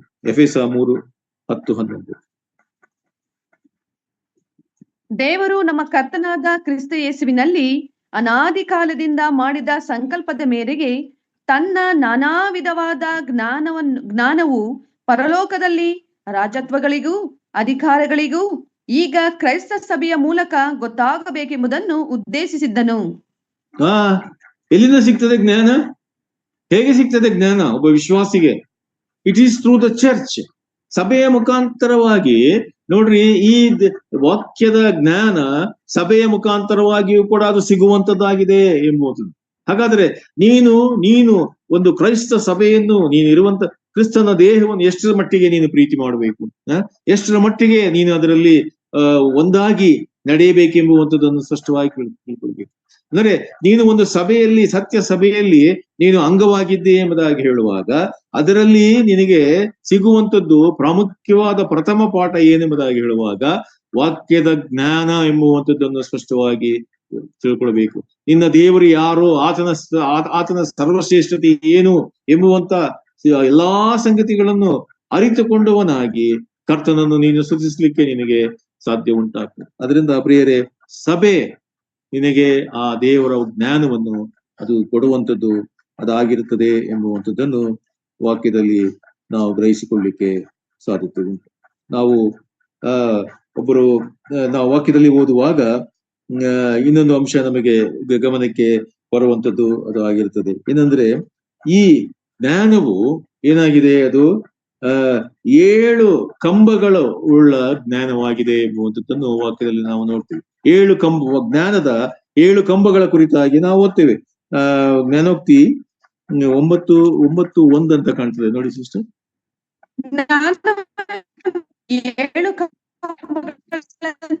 7 ಜ್ಞಾನವೆಂಬಾಕೆಯು 7 ಕಂಬಗಳನ್ನು ಕಡಿದು ತನ್ನ ಮನೆಯನ್ನು ಕಟ್ಟಿಕೊಂಡಿದ್ದಾಳೆ. ಏನಂತೆ? ಜ್ಞಾನವೆಂಬಾಕೆಯು 7 ಕಂಬಗಳನ್ನು ಕಡಿದು ತನ್ನ ಮನೆಯನ್ನು ಕಟ್ಟಿಕೊಂಡಿದ್ದಾಳೆ. ನೋಡ್ರಿ, ಈ ಜ್ಞಾನಕ್ಕೆ 7 ಕಂಬಗಳು ಇರುವಂತದ್ದನ್ನು ನಾವು ನೋಡ್ತೀವಿ. ಆ 7 ಕಂಬಗಳನ್ನು ನಾವು ಯಾಕೋಬನ ಪತ್ರಿಕೆ 3:17 ನಾವು ನೋಡ್ತೇವೆ. ನೋಡ್ರಿ, ಯಾಕೋಬನ ಪತ್ರಿಕೆ 3:17.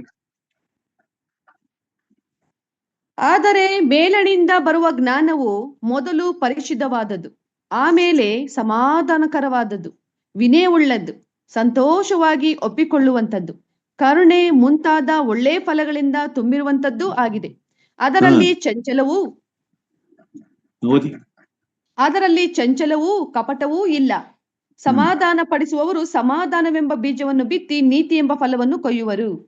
ನೋಡ್ರಿ, ಇದರಲ್ಲಿ ನೀವು ಕೌಂಟ್ ಮಾಡಿ ನೋಡ್ರಿ, ಅಲ್ಲಿ 7 ಕಂಬಗಳ ಕುರಿತಾಗಿ ಜ್ಞಾನವು ಉಂಟು ಮಾಡುವ ಈ ಆತ್ಮೀಕವಾದಂತ ಒಂದು ಜ್ಞಾನದ ಕುರಿತಾಗಿ, ಈ ಜ್ಞಾನ ನಮ್ಮಲ್ಲಿ ಏನನ್ನು ಎಲ್ಲ ತರ್ತದೆ ಎಂಬುವಂಥದ್ದನ್ನು ನಾವು ಗ್ರಹಿಸಿ. ಜ್ಞಾನವು ಮೊದಲು ಪರಿಶುದ್ಧತೆಯನ್ನು ತರುವಂತದ್ದಾಗಿದೆ. ಆಮೇಲೆ ಜ್ಞಾನವು ಸಮಾಧಾನವನ್ನು ತರುವಂತದ್ದಾಗಿದೆ. ಅದು ವಿನಯವುಳ್ಳದ್ದಾಗಿದೆ, ಸಂತೋಷವಾಗಿ ಒಪ್ಪಿಕೊಳ್ಳುವಂತದ್ದಾಗಿದೆ, ಕರುಣೆ ಮುಂತಾದ ಒಳ್ಳೆ ಫಲಗಳಿಂದ ತುಂಬಿರುವಂತದ್ದು ಆಗಿದೆ. ಅದರಲ್ಲಿ ಚಂಚಲವೂ ಕಪಟವೂ ಇಲ್ಲ. ಸಮಾಧಾನ ಪಡಿಸುವವರು ಸಮಾಧಾನವೆಂಬ ಬೀಜವನ್ನು ಬಿತ್ತಿ ನೀತಿ ಎಂಬ ಫಲವನ್ನು ಕೊಯ್ಯುವರು. ನೋಡ್ರಿ, ಈ 7 ಕಂಬಗಳು ಜ್ಞಾನದ ಕುರಿತಾಗಿ ನೋಡ್ರಿ ವಾಕ್ಯದಲ್ಲಿ ಯಾಕೋಬನು ತಿಳಿಸಿರುವಂತದ್ದನ್ನು ನಾವು ಇದರ ಬಗ್ಗೆ ನಾವು ಇನ್ನೂ ಡೀಟೇಲ್ ಆಗಿ ಜ್ಞಾನ ಮಾಡ್ಲಿಕ್ಕೆ ಸಾಧ್ಯ ಉಂಟು. ಆದ್ರೆ ನಾನು ಅಲ್ಲಿಗೆ ಅದನ್ನು ನಿಲ್ಲಿಸುವಂತವನಾಗಿದ್ದಾನೆ. ಒಂದು ಸಾರಿ ಈ ಜ್ಞಾನವನ್ನು ಪಡಕೊಳ್ಳುವಂಥದ್ದು ಹೇಗೆ ಎಂಬುದಾಗಿ ಅದನ್ನು ಗ್ರಹಿಸಿಕೊಳ್ಳುವಾಗ, ಈ ಸಾಕ್ರಟೀಸ್ ಎಂತಕ್ಕಂತ ಒಬ್ಬ ಜ್ಞಾನಿ, ದೊಡ್ಡ ಜ್ಞಾನಿ, ಆತನ ಒಬ್ಬ ಶಿಷ್ಯನು, ಆತನು ಅವನನ್ನು ಕೇಳಿದಾಗ ಆಗ ಆಗ ಸಾಕ್ರಟೀಸ್ ಅವನಿಗೆ ಒಂದು ಡೆಮಾನ್ಸ್ಟ್ರೇಷನ್ ಮಾಡಿದ್ನಂತೆ. ಏನಂದ್ರೆ ಅವನನ್ನು ಹಿಡಿದು ಅವನ ಅವನ ಅವನ ಮುಖವನ್ನು ಪೂರ್ತಿ ತಲೆಯನ್ನು ನೀರಿನೊಳಗೆ ಮುಳುಗಿಸಿದ್ನಂತೆ. ಆಗ ಅವನಿಗೆ ಉಸಿರು ಕಟ್ಟಿ ಏನಾಯ್ತು, ಅಯ್ಯೋ ನಾನು ಯಾವಾಗ ಇದರಿಂದ ಹೊರಗೆ ಬಂದ್ರೆ ಸಾಕಪ್ಪ ಎಂಬುದಾಗಿ ಪ್ರಯತ್ನ ಪಡಬೇಕಾಯ್ತು. ಆಗ ಇನ್ನಷ್ಟು ಬಲವುಳ್ಳವನಾಗಿ ಫೋರ್ಸ್ ಅನ್ನು ಉಪಯೋಗಿಸಿ ಅವನ ತಲೆಯನ್ನು ನೀರಿನೊಳಗೆ ಇಟ್ಟನಂತೆ ಸಾಕ್ರಟೀಸ್. ಆಗ ಅವನೇನ್ ಮಾಡಿದ್ನಂತೆ, ತನ್ನ ಎಲ್ಲಾ ಬಲವನ್ನು ಉಪಯೋಗಿಸಿ ಅವನೇನ್ ಮಾಡಿದ್ನಂತೆ, ಹೊರಗೆ ಬಂದ.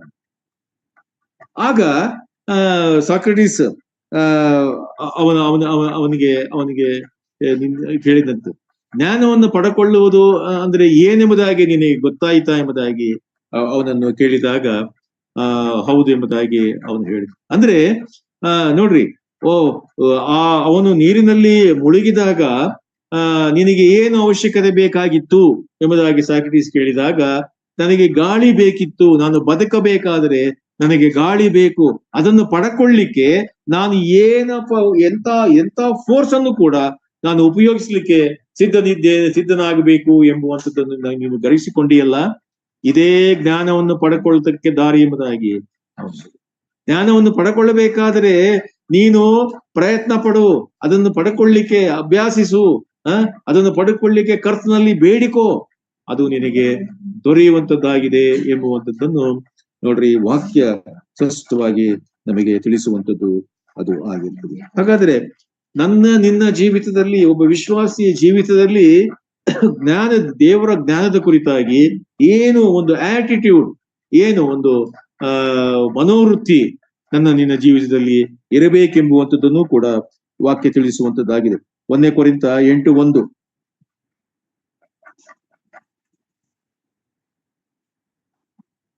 ವಿಗ್ರಹಕ್ಕೆ ನೈವೇದ್ಯ ಮಾಡಿದ ಪದಾರ್ಥಗಳ ವಿಷಯದಲ್ಲಿ ಈಗ ನೋಡೋಣ. ನಮ್ಮೆಲ್ಲರಿಗೆ ಜ್ಞಾನ ಉಂಟೆಂದು ಬಲ್ಲೆವು. ಜ್ಞಾನವು ಉಬ್ಬಿಸುತ್ತದೆ, ಪ್ರೀತಿಯು ಭಕ್ತಿ ವೃದ್ಧಿಯನ್ನುಂಟು ಮಾಡುತ್ತದೆ.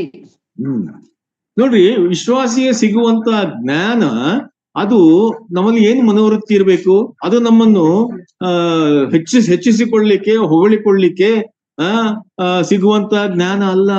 ಅದು ಪ್ರೀತಿಯಿಂದ ತುಂಬಿದಂತ ಜ್ಞಾನವಾಗಿ, ಅದು ಒಳ್ಳೆ ರೂಪದಿಂದ ಆತ್ಮೀಕ ರೀತಿಯಲ್ಲಿ ನಿಮ್ಮನ್ನು ನಡೆಸುವಂತದ್ದಾಗಿದೆ ಎಂಬುವಂಥದ್ದನ್ನು ನಾವು ಸ್ಪಷ್ಟವಾಗಿ ಗ್ರಹಿಸಿಕೊಳ್ಳುತ್ತೇವೆ. Not to be puffed up, ಅದರಿಂದ ನಾವು ಹೆಚ್ಚಳಿಕೆಯನ್ನು ಪಡ್ಕೊಳ್ಳುವಂತ ಸ್ಥಿತಿ ಏನು ಇರುವುದಿಲ್ಲ. ಎರಡನೇದಾಗಿ 2 ಕೊರಿಂಥ 2 ಪೇತ್ರ 3:18.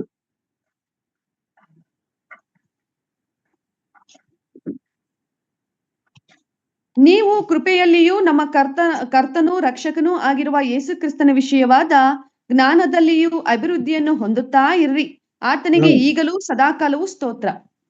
ಏನು ಮನೋವೃತ್ತಿ ವಿಶ್ವಾಸಿಯಲ್ಲಿರಬೇಕು? ಈ ಜ್ಞಾನವು ವಿಶ್ವಾಸಿಯ ಜೀವಿತದಲ್ಲಿ ದಿವಸದಿಂದ ದಿವಸಕ್ಕೆ ಅದು ಬೆಳವಣಿಗೆ ಹೊಂದುತ್ತಾ ಅಭಿವೃದ್ಧಿ ಆಗಬೇಕು ಎಂಬುವಂಥದ್ದನ್ನು ನೋಡ್ರಿ ವಾಕ್ಯ ನಮಗೆ ತಿಳಿಸುವಂಥದ್ದು ಅದು ಆಗಿರ್ತದೆ. ಅಲ್ಲೇ 2 ಪೇತ್ರ 1:5 ಓದಿ. ಕಾರಣದಿಂದಲೇ ನೀವು ಪೂರ್ಣಾಸಕ್ತಿ ಉಳ್ಳವರಾಗಿ ನಿಮಗಿರುವ ನಂಬಿಕೆಗೆ ಸದ್ಗುಣವನ್ನು, ಸದ್ಗುಣಕ್ಕೆ ಜ್ಞಾನವನ್ನು, ಜ್ಞಾನಕ್ಕೆ ದಮೆಯನ್ನು, ದಮೆಗೆ ತಾಳ್ಮೆಯನ್ನು, ತಾಳ್ಮೆಗೆ ಭಕ್ತಿಯನ್ನು, ಭಕ್ತಿಗೆ ಸಹೋದರ ಸ್ನೇಹವನ್ನು, ಸಹೋದರ ಸ್ನೇಹಕ್ಕೆ ಪ್ರೀತಿಯನ್ನು ಕೂಡಿಸಿರಿ. ಇವು ನಿಮ್ಮಲ್ಲಿದ್ದು ಹೆಚ್ಚುತ್ತಾ ಬಂದರೆ ನಮ್ಮ ಕರ್ತನ ಯೇಸು ಕ್ರಿಸ್ತನ ಸಂಬಂಧವಾದ ಪರಿಜ್ಞಾನವನ್ನು ಹೊಂದುವ ವಿಷಯದಲ್ಲಿ ನಿಮ್ಮನ್ನು ಅಸೆಗಾರರು, ನಿಷ್ಫರು ಆಗದಂತೆ ಮಾಡುತ್ತೆ. ನೋಡ್ರಿ, ಸ್ವಲ್ಪ ವಾಕ್ಯ ಮನೆಗೆ ಹೋಗಿ ಓದೋದನ್ನು ಧ್ಯಾನ ಮಾಡ್ರಿ. ಜ್ಞಾನ ನಿನ್ನ ಜೀವಿತದಲ್ಲಿ ತರುವಂತ ಅದ್ಭುತವಾದಂತ ಆತ್ಮೀಕ ಸತ್ಯಗಳ ಕುರಿತಾಗಿ ಅಲ್ಲಿ ಬರೆಯಲ್ಪಟ್ಟಿದೆ. ನಿನ್ನ ನಂಬಿಕೆಗೆ ಅದು ಇವೆಲ್ಲವುಗಳನ್ನು ನಾವು ಕೂಡಿಸುತ್ತಾ ಹೋಗುವಾಗ, ಆ ಜ್ಞಾನವನ್ನು ಕೂಡಿಸುವಾಗ ನಮ್ಮ ಜೀವಿತ ಯಾವ ರೀತಿಯಲ್ಲಿ ಅದು ಬದಲಾಗ್ತದೆ, ಮತ್ತು ನಾವು ಕರ್ತನಿಗಾಗಿ ನಮ್ಮನ್ನು ನಾವು ಎಷ್ಟರ ಮಟ್ಟಿಗೆ ನಾವು ನೋಡ್ರಿ ನಮ್ಮ ವಿಶ್ವಾಸದ ಜೀವಿತದಲ್ಲಿ ನಾವು ವೃದ್ಧಿ ಹೊಂದಲಿಕ್ಕೆ ಅದು ಸಾಧ್ಯವಾಗ್ತದೆ ಎನ್ನುವಂಥದ್ದನ್ನು ತಿಳಿಸುವಂಥದ್ದು ಅದು ಆಗ್ತದೆ. 1 ಕೊರಿಂಥ 13ನೇ ಅಧ್ಯಾಯ 12-13. 1 ಕೊರಿಂಥ 13:12-13. ಈಗ ಕಂಚಿನ ದರ್ಪಣದಲ್ಲಿ ಕಾಣಿಸುವಂತೆ ದೇವರ ಮುಖವು ನಮಗೆ ಮುಬ್ಬಾಗಿ ಕಾಣಿಸುತ್ತದೆ. ಆಗ ಮುಖಾಮುಖಿಯಾಗಿ ಆತನನ್ನು ನೋಡುವೆವು. ಈಗ ಸ್ವಲ್ಪ ಮಾತ್ರ ನನಗೆ ತಿಳಿದದೆ, ಆಗ ಒಂದನೇ ದೇವರು ಕೊರಿಂಥ ನನ್ನನ್ನು 13 ಸಂಪೂರ್ಣವಾಗಿ 13 ಒಂದನೇ ಕೊರಿಂಥ 13 12 13 13ನೇ ಅಧ್ಯಾಯ ಅಲ್ಲ ಅಂಕಲ್? 13 ಹೌದು ಅಂಕಲ್, ಅದೇನೆ 12 13. 13 12ರಿಂದ 13 ಹೌದು ಅಂಕಲ್, ಅದೇನೆ ಅಂಕಲ್. ಸರಿನಾ? ಹೌದು ಅಂಕಲ್. ಓಕೆ. ಈಗ ಕಂಚಿನ ದರ್ಪಣದಲ್ಲಿ ಕಾಣಿಸುವಂತೆ ದೇವರ ಮುಖವು ನಮಗೆ ಮೊಬ್ಬಾಗಿ ಕಾಣಿಸುತ್ತದೆ. ಆಗ ಮುಖಾಮುಖಿಯಾಗಿ ಆತನನ್ನು ನೋಡುವೆವು. ಈಗ ಸ್ವಲ್ಪ ಮಾತ್ರ ನನಗೆ ತಿಳಿದದೆ, ಆಗ ದೇವರು ನನ್ನನ್ನು ಸಂಪೂರ್ಣವಾಗಿ ಕೊಂಡಂತೆ ನಾನೂ ಸಂಪೂರ್ಣವಾಗಿ ತಿಳ್ಕೊಳ್ಳುವೆನು. ಹೀಗಿರುವುದರಿಂದ ನಂಬಿಕೆ, ನಿರೀಕ್ಷೆ, ಪ್ರೀತಿ ಈ ಮೂರೇ ನಿಲ್ಲುತ್ತವೆ. ಇವುಗಳಲ್ಲಿ ದೊಡ್ಡದು ಪ್ರೀತಿಯೇ.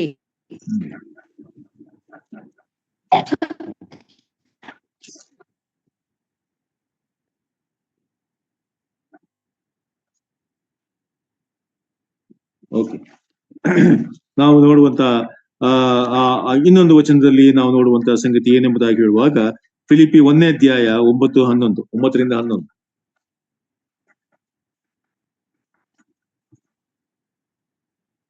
ಮತ್ತು ನಾನು ದೇವರನ್ನು ಪ್ರಾರ್ಥಿಸಿ, ನಿಮ್ಮ ಪ್ರೀತಿಯು ಹೆಚ್ಚುತ್ತಾ ಹೆಚ್ಚುತ್ತಾ ಪೂರ್ಣ ಜ್ಞಾನ ವಿವೇಕಗಳಿಂದ ಕೂಡಿ ಉತ್ತಮ ಕಾರ್ಯಗಳು ಯಾವುವೆಂದು ನೀವು ವಿವೇಚಿಸುವವರಾಗಬೇಕೆಂತಲೂ, ಕ್ರಿಸ್ತನು ಬರುವ ದಿನದಲ್ಲಿ ನೀವು ಸರಳರಾಗಿಯೂ ನಿರ್ಮಲರಾಗಿಯೂ ಯೇಸು ಕ್ರಿಸ್ತನ ಮೂಲಕವಾಗಿರುವ ಸುನೀತಿ ಎಂಬ ಫಲದಿಂದ ತುಂಬಿದವರಾಗಿಯೂ ಕಾಣಿಸಿಕೊಂಡು ದೇವರಿಗೆ ಘನತೆಯನ್ನು ಸ್ತೋತ್ರವನ್ನು ತರಬೇಕೆಂತಲೂ ಬೇಡಿಕೊಳ್ಳುತ್ತೇನೆ. ನೋಡ್ರಿ, ಈ ವಾಕ್ಯದಲ್ಲಿ ನಾವು ಕಲಿಯುವಂತಹ ಸಂಗತಿ ಏನೆಂಬುದಾಗಿ ಹೇಳುವಾಗ, ದೇವರ ವಾಕ್ಯದ ಜ್ಞಾನದಿಂದ ನಾವು ತುಂಬಲ್ಪಡುವಾಗ ನೋಡ್ರಿ, ವಿಶ್ವಾಸ ಜೀವಿತ ಯಾವ ರೀತಿ ಅದು ರೂಪಿತಗೊಳ್ಳುತ್ತದೆ ಎಂಬುವಂಥದ್ದನ್ನು ನೋಡ್ರಿ, ವಾಕ್ಯ ನಮಗೆ ಸ್ಪಷ್ಟವಾಗಿ ತಿಳಿಸುವಂಥದ್ದು ಅದಾಗಿರುತ್ತೆ. ಕಡೆ ವಚನ ಕೊಲೊಸ್ಸೆ 1:9ರಿಂದ 11. ಕೊಲೊಸ್ಸೆ 1:9ರಿಂದ 11. ಆದ ಕಾರಣ ನಾವು ನಿಮ್ಮ ಸುದ್ದಿಯನ್ನು ಕೇಳಿದ ದಿವಸದಿಂದ ನಿಮಗೋಸ್ಕರ ಪ್ರಾರ್ಥಿಸುವುದನ್ನು ಬಿಡದೆ, ನೀವು ಸಕಲ ಆತ್ಮೀಯ ಜ್ಞಾನವನ್ನು ಗ್ರಹಿಕೆಯನ್ನು ಹೊಂದಿ ಕರ್ತನ ಚಿತ್ತದ ವಿಷಯವಾದ ತಿಳುವಳಿಕೆಯಿಂದ ತುಂಬಿಕೊಂಡು ಆತನಿಗೆ ಯೋಗ್ಯರಾಗಿ ನಡೆದು ಎಲ್ಲಾ ವಿಧದಲ್ಲಿ ಆತನನ್ನು ಸಂತೋಷಪಡಿಸುವವರಾಗಬೇಕೆಂತಲೂ, ನೀವು ಸಕಲ ಸತ್ಕಾರ್ಯವೆಂಬ ಫಲವನ್ನು ಕೊಡುತ್ತಾ ದೇವ ಜ್ಞಾನದಿಂದ ಅಭಿವೃದ್ಧಿಯಾಗುತ್ತಿರಬೇಕೆಂತಲೂ, ಆತನ ಮಹಿಮಾ ಶಕ್ತಿಯ ಪ್ರಕಾರ ಪರಿಪೂರ್ಣ ಬಲವನ್ನು ಹೊಂದಿ ಬಲಿಷ್ಠರಾಗಿ ಆನಂದಪೂರ್ವಕವಾದ ತಾಳ್ಮೆಯನ್ನು ದೀರ್ಘ ಶಾಂತಿಯನ್ನು ಯಾವಾಗಲೂ ತೋರಿಸುವವರಾಗಿರಬೇಕೆಂತಲೂ, ಬೆಳಕಿನ ರಾಜ್ಯದೊಳಗೆ ದೇವ ಜನರ ಬಾಧ್ಯತೆಯಲ್ಲಿ ಪಾಲುಗಾರರಾಗುವುದಕ್ಕೆ ನಿಮ್ಮನ್ನು ಯೋಗ್ಯರನ್ನಾಗಿ ಮಾಡಿದ ತಂದೆಗೆ ಕೃತಜ್ಞತಾಸ್ತುತಿ ಮಾಡುವವರಾಗಿರಬೇಕೆಂತಲೂ ದೇವರನ್ನು ಬೇಡಿಕೊಳ್ಳುತ್ತೇವೆ. ನೋಡಿ, ದೈವಿಕ ಜ್ಞಾನದಿಂದ ನಾವು ತುಂಬಲ್ಪಡುವಾಗ ನಮ್ಮ ಆತ್ಮಿಕ ಜೀವಿತದಲ್ಲಿ ಉಂಟಾಗುವ ಅನೇಕ ಸಂಗತಿಗಳನ್ನು ಇಲ್ಲಿ ನಾವು ನೋಡುವಂತವರಾಗಿದ್ದೇವೆ. ನೋಡ್ರಿ, ಎಲ್ಲಾ ವಿಧದಲ್ಲಿ ನೋಡ್ರಿ, ನೀವು ಸಕಲ ಸತ್ಕಾರ್ಯವೆಂಬ ಫಲವನ್ನು ಕೊಡುತ್ತಾ ದೈವ ಜ್ಞಾನದಲ್ಲಿ ಅಭಿವೃದ್ಧಿಯಾಗಬೇಕೆಂತಲೂ, ಆತನ ಮಹಿಮಾ ಶಕ್ತಿಯ ಪ್ರಕಾರ ಪರಿಪೂರ್ಣ ಬಲ ಹೊಂದಿದವರಾಗಿ ಬಲಿಷ್ಠರಾಗಿ ಆನಂದಪೂರ್ವಕ, ಅಂದ್ರೆ ನಮ್ಮಲ್ಲಿ ಆ ತುಂಬಲ್ಪಡುವಿಕೆ ಕುರಿತಾಗಿ ನೋಡ್ರಿ ವಾಕ್ಯ ಮಾತನಾಡುವಂಥದ್ದು. ನೋಡ್ರಿ, ಒಂದು ಪ್ರಾಮುಖ್ಯವಾದಂತ ಒಂದು ಹಂತಕ್ಕೆ ವಿಶ್ವಾಸಿ ನೋಡ್ರಿ ಆತನು ಬರುವಂತವನಾಗಿದ್ದಾನೆ, ಬರಬೇಕೆಂಬುದಾಗಿ ನೋಡ್ರಿ ಪೌಲನು ಪ್ರಾರ್ಥಿಸುವಂತವನು ಆತನು. ಹಾಗಾದ್ರೆ ಪ್ರಿಯರೇ, ನಾವು ನೋಡಿದಂತೆ ಎಲ್ಲಾ ವಾಕ್ಯದ ಅಂಶಗಳಲ್ಲಿ ಯಾಕೋಬನ ಪತ್ರಿಕೆಯಲ್ಲಿ ಬರೆಯುವಂತ ಸಂಗತಿ ಏನೆಂಬುದಾಗಿ ಹೇಳುವಾಗ, ನಿಮ್ಮಲ್ಲಿ ಯಾವನಿಗಾದರೂ ಜ್ಞಾನ ಕಡಿಮೆಯಾಗಿದ್ದರೆ ಅವನು ದೇವರನ್ನು ಕೇಳಿಕೊಳ್ಳಲು, ಅದು ಅವನಿಗೆ ದೊರಕುವುದು. ದೇವರು ಹಂಗಿಸದೆ ಎಲ್ಲರಿಗೂ ಉದಾರ ಮನಸ್ಸಿನಿಂದ ಕೊಡುವವನಾಗಿದ್ದಾನೆ. ಸ್ವಲ್ಪವೂ ಸಂದೇಹ ಪಡದೆ ನಂಬಿಕೆ ಇಟ್ಟು ಕೇಳಿಕೊಳ್ಳಬೇಕು. ಸಂದೇಹ ಪಡುವವನಾದರೂ ಗಾಡಿಯಿಂದ ಬಡಿಯಲ್ಪಟ್ಟು ಸಮುದ್ರದಂತೆ ತೆರೆಯಂತೆ ಅಲಿಯುತ್ತಿರುವನು. ಆ ಮನುಷ್ಯನು ತಾನು ಕರ್ತನಿಂದ ಏನಾದರೂ ಹೊಂದುವೆನೆಂದು ಭಾವಿಸದೇ ಇರಲಿ. ಅವನು ಎರಡು ಮನಸ್ಸುಳ್ಳವನು, ತನ್ನ ನಡತೆಯಲ್ಲೆಲ್ಲ ಚಂಚಲನು ಆಗಿದ್ದಾನೆ. ಯಾಕೆ ನಾವು ವಾಕ್ಯದ ಜ್ಞಾನ ನಮಗೆ ಸಿಗ್ತಾ ಇಲ್ಲ? ಯಾಕೆ ನಾವು ದೃಢವಾಗಿ ನಿಲ್ಲುತ್ತಾ ಇಲ್ಲ? ಈ ಒಂದು ಸ್ಥಿತಿಯಲ್ಲಿ ನಮ್ಮ ವಿಶ್ವಾಸ ಜೀವಿತದಲ್ಲಿ ಇರುವುದರಿಂದ ಏನದು, ಕರ್ತನಿಂದ ಏನು ಹೊಂದ್ತೇನೆ ಎಂಬತಕ್ಕಂತ ಭರವಸೆ ಇಲ್ಲ. ಗಾಳಿಯಿಂದ ಪಡೆಯಲ್ಪಟ್ಟ ಸಮುದ್ರದ ತೆರೆಯಂತೆ ಅಲಿಯುವಂತ ಸ್ಥಿತಿ ವಿಶ್ವಾಸ ಜೀವಿತದಲ್ಲಿ ಉಂಟಾಗ್ಲಿಕ್ಕೆ ಸಾಧ್ಯತೆ ಉಂಟು. ಅಥವಾ ಎರಡು ಮನಸ್ಸುಳ್ಳ ಸ್ಥಿತಿ ಇರುವಂತ, ಲೋಕದ ಕಡೆಗೂ ಇರುವಂತ ಸ್ಥಿತಿ, ದೇವರ ಮಗನಾಗಿಯೂ ಇರಬೇಕು, ವಿಶ್ವಾಸ ಜೀವಿತದಲ್ಲಿ ಇರಬೇಕು, ಲೋಕದಲ್ಲಿ ಇರಬೇಕಂತ ಒಂದು compromised way of life, Christian life ಅನ್ನು ನಾವು ಒಂದು ವೇಳೆ ನಡೆಸ್ತೇವೆ ಎಂಬುದಾಗಿ ಹೇಳುವಾಗ ಅದು ಕರ್ತನಿಗೆ ಮೆಚ್ಚುಗೆ ಆಗ್ಲಿಕ್ಕೆ ಸಾಧ್ಯತೆ ಇಲ್ಲ. ಆದ್ರಿಂದ ಪ್ರಿಯರೇ, ಯಥಾರ್ಥವಾಗಿ ನಮ್ಮ ಜೀವಿತದಲ್ಲಿ ನಾವು ನಮ್ಮ ಆತ್ಮೀಕ ಜೀವಿತದ ಕುರಿತಾಗಿ ಸ್ಪಷ್ಟವಾಗಿ ನಾವು ಒಂದು ಪರಿಶೋಧನೆಗೆ ನಮ್ಮ ನಂಬಿಕೆಯು ಅದು ಒಳಗಾಗಬೇಕು. ಸರಿಯಾದ ರೀತಿಯಲ್ಲಿ ನಾವು ತಿಳ್ಕೊಂಡವರಾಗಿ, ನೋಡ್ರಿ, ನಮಗೆ ಜ್ಞಾನ ಕಡಿಮೆಯಾಗಿದ್ದರೆ ಕರ್ತನನ್ನು ಬೇಡಿಕೊಳ್ಳುವಂಥದ್ದು ಅವಶ್ಯಕವಾಗಿದೆ. ಈ ಜ್ಞಾನ ಸಂಪೂರ್ಣರಾಗಿ ನಾವು ಕರ್ತನ ಮಹಿಮೆಗಾಗಿ ಜೀವಿಸುವಾಗ ಕರ್ತನು ನಮ್ಮನ್ನು ಸಕಲ ವಿಧವಾಗಿ ಕರ್ತನು ನಮ್ಮನ್ನು ಉಪಯೋಗಿಸುವಂತವನಾಗಿದ್ದಾನೆ ಮತ್ತು ಅದನ್ನು ಮಹಿಮೆಗಾಗಿ ನಾವು ಪ್ರಜ್ವಲಿಸುವಂತೆ ಆತನು ಮಾಡುವಂತವನಾಗಿದ್ದಾನೆ. ಅದಕ್ಕೆ ಅನೇಕ ಎಕ್ಸಾಂಪಲ್ಸ್ ಗಳನ್ನು ನಾವು ವಾಕ್ಯದಲ್ಲಿ ನಾವು ನೋಡುವಂತವರು ನಾವಾಗಿದ್ದೇವೆ. ಆದ್ರಿಂದ ಇವತ್ತು ಮಾಡಿದ ವಾಕ್ಯದ ಧ್ಯಾನದಲ್ಲಿ ನಾವು ಕಲಿತಂತ ಅನೇಕ ಅಂಶಗಳ ಕುರಿತಾಗಿ ಇನ್ನೂ ಹೆಚ್ಚು ವಾಕ್ಯಗಳು ಕೊಟ್ಟಂತಹ ವಾಕ್ಯಗಳಲ್ಲಿ ನಾವು ಅದನ್ನು ಧ್ಯಾನ ಮಾಡುತ್ತಾ ನಮ್ಮ ಹೃದಯಕ್ಕೆ ಅದನ್ನು ಅನುಸರಿಸುವಿಕೆ ತರೋಣ. ದೇವರು ನಮ್ಮೆಲ್ಲರನ್ನು ಆಶೀರ್ವದಿಸಿ ನಡೆಸಲಿ. ನಾನು ಯಾಕೋಬ ಪತ್ರಿಕೆಯ 1ನೇ ಅಧ್ಯಾಯದಿಂದ 17ನೇ ವಚನದವರೆಗೆ, 1ನೇ ಅಧ್ಯಾಯ 1ರಿಂದ 17ನೇ ವಚನದವರೆಗೆ ನಾವು ಈ 7 ವಾರಗಳಲ್ಲಿ ಅನೇಕ ಅಂಶಗಳನ್ನು ನಾವು ಧ್ಯಾನ ಮಾಡಿದ್ದೇವೆ. ಆದರೆ ಇನ್ನೂ 1ನೇ ಅಧ್ಯಾಯದ ಉಳಿದ ಭಾಗ, 2ನೇ ಅಧ್ಯಾಯ, 3ನೇ ಅಧ್ಯಾಯ, 4ನೇ ಅಧ್ಯಾಯ, ಮೂರು ಅಧ್ಯಾಯಗಳು ಉಳಿದಿವೆ. ಅನೇಕ ಆತ್ಮೀಕ ಸತ್ಯಾಂಶಗಳು ಅದರಲ್ಲಿ ಅಡಗಿವೆ. ಇವುಗಳನ್ನು ನಾನು ಈಗ ಧ್ಯಾನ ಮಾಡ್ಲಿಕ್ಕೆ ಸಾಧ್ಯ ಇಲ್ಲ. ಯಾಕಂತಂದ್ರೆ ಇಲ್ಲಿಗೆ ನಾನು ಇದನ್ನು ಕನ್ಕ್ಲೂಡ್ ಮಾಡ್ತಾ ಇದ್ದೇನೆ. ಮುಂದೆ ನಾವು ಈ ವರ್ಷದಲ್ಲಿ ಇನ್ಮುಂದೆ ಮುಂಬರುವ ದಿವಸಗಳಲ್ಲಿ ಈ ಅಧ್ಯಯನವನ್ನು ನಾನು ಮುಂದುವರಿಸುವನಾಗಿದ್ದಾನೆ. ಪ್ರಾರ್ಥನೆ ಮಾಡ್ರಿ, ದೇವರು ಈ ಅಧ್ಯಯನವನ್ನು ಆಶೀರ್ವದಿಸಲಿ. ಇಲ್ಲಿವರೆಗೆ ಧ್ಯಾನ ಮಾಡಿದಂತ ವಾಕ್ಯಗಳು ವಿಶ್ವಾಸಿಗೆ ಹೆಚ್ಚಾದಂತ ಆತ್ಮಿಕ ಅಭಿವೃದ್ಧಿ ತರಲಿ ಎಂಬುದಾಗಿ ನಾವು ಪ್ರಾರ್ಥಿಸೋಣ.